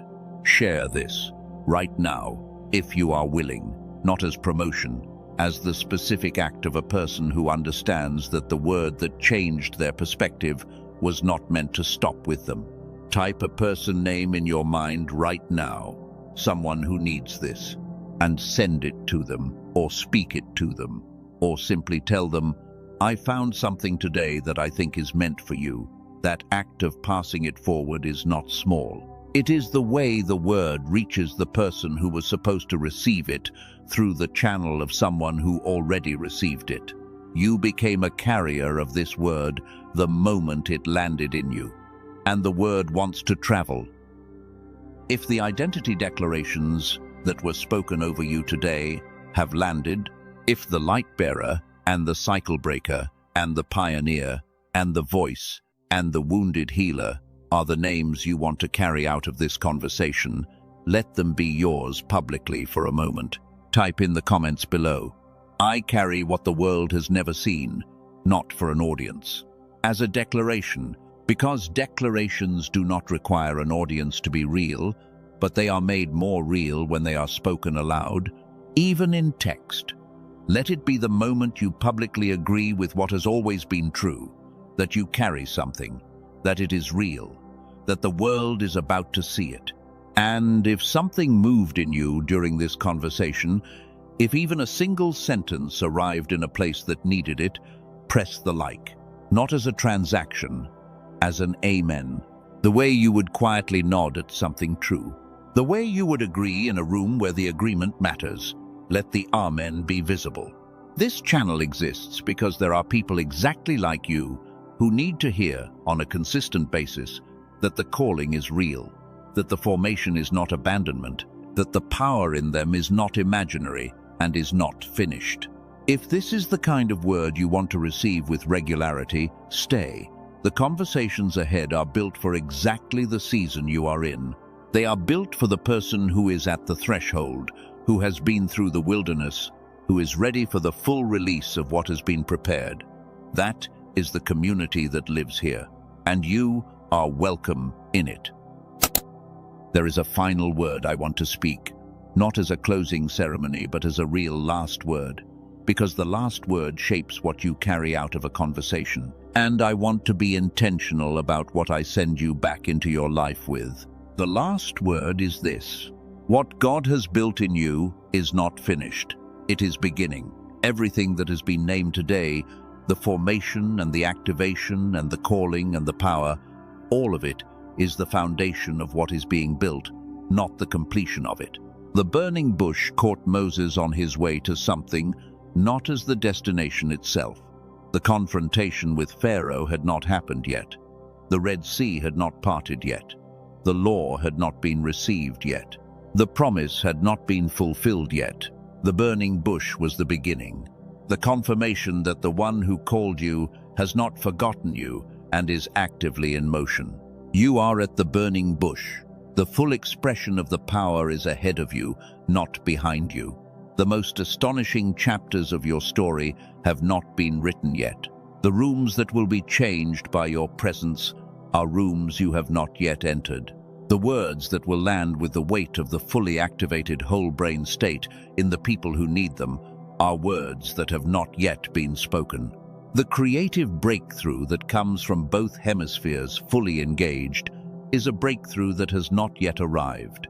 Everything we have been talking about today is the foundation, and the building has just begun. Walk out of this conversation knowing that. Walk back into your life with the settled awareness that the formation is complete, and the assignment is real, and the power is being released, and the world, which has never seen what you carry, is about to see it. And it will not have words for what it witnesses, because it is Pele, beyond the capacity of ordinary language to contain, beyond the framework of normal understanding, beyond the category that anyone around you has available for what you carry. And if your spirit has been calling you toward the neurological restoration, toward the specific, practical, Nobel Prize-anchored tool that was built for exactly this moment, the information is in the description and pinned comment below. Dr. Barone and his team made it available for $39, with 4 bonuses and an unconditional guarantee. 8 minutes a day. The restoration of the whole brain state that this conversation has been describing. If you feel led, the door is there. Go. Walk through the threshold. Let the fire burn. Let the world see what it has never seen before. And know that the one who placed it in you before the world had your name has been watching every step of the journey that brought you to today, and he is not finished. He is just beginning. And this is the community where those conversations continue, where the word is spoken that the wilderness was not abandonment, where the activation that was suppressed is being restored, where the power the world has never seen is being named and released and sent out into every room and relationship and season that needs it.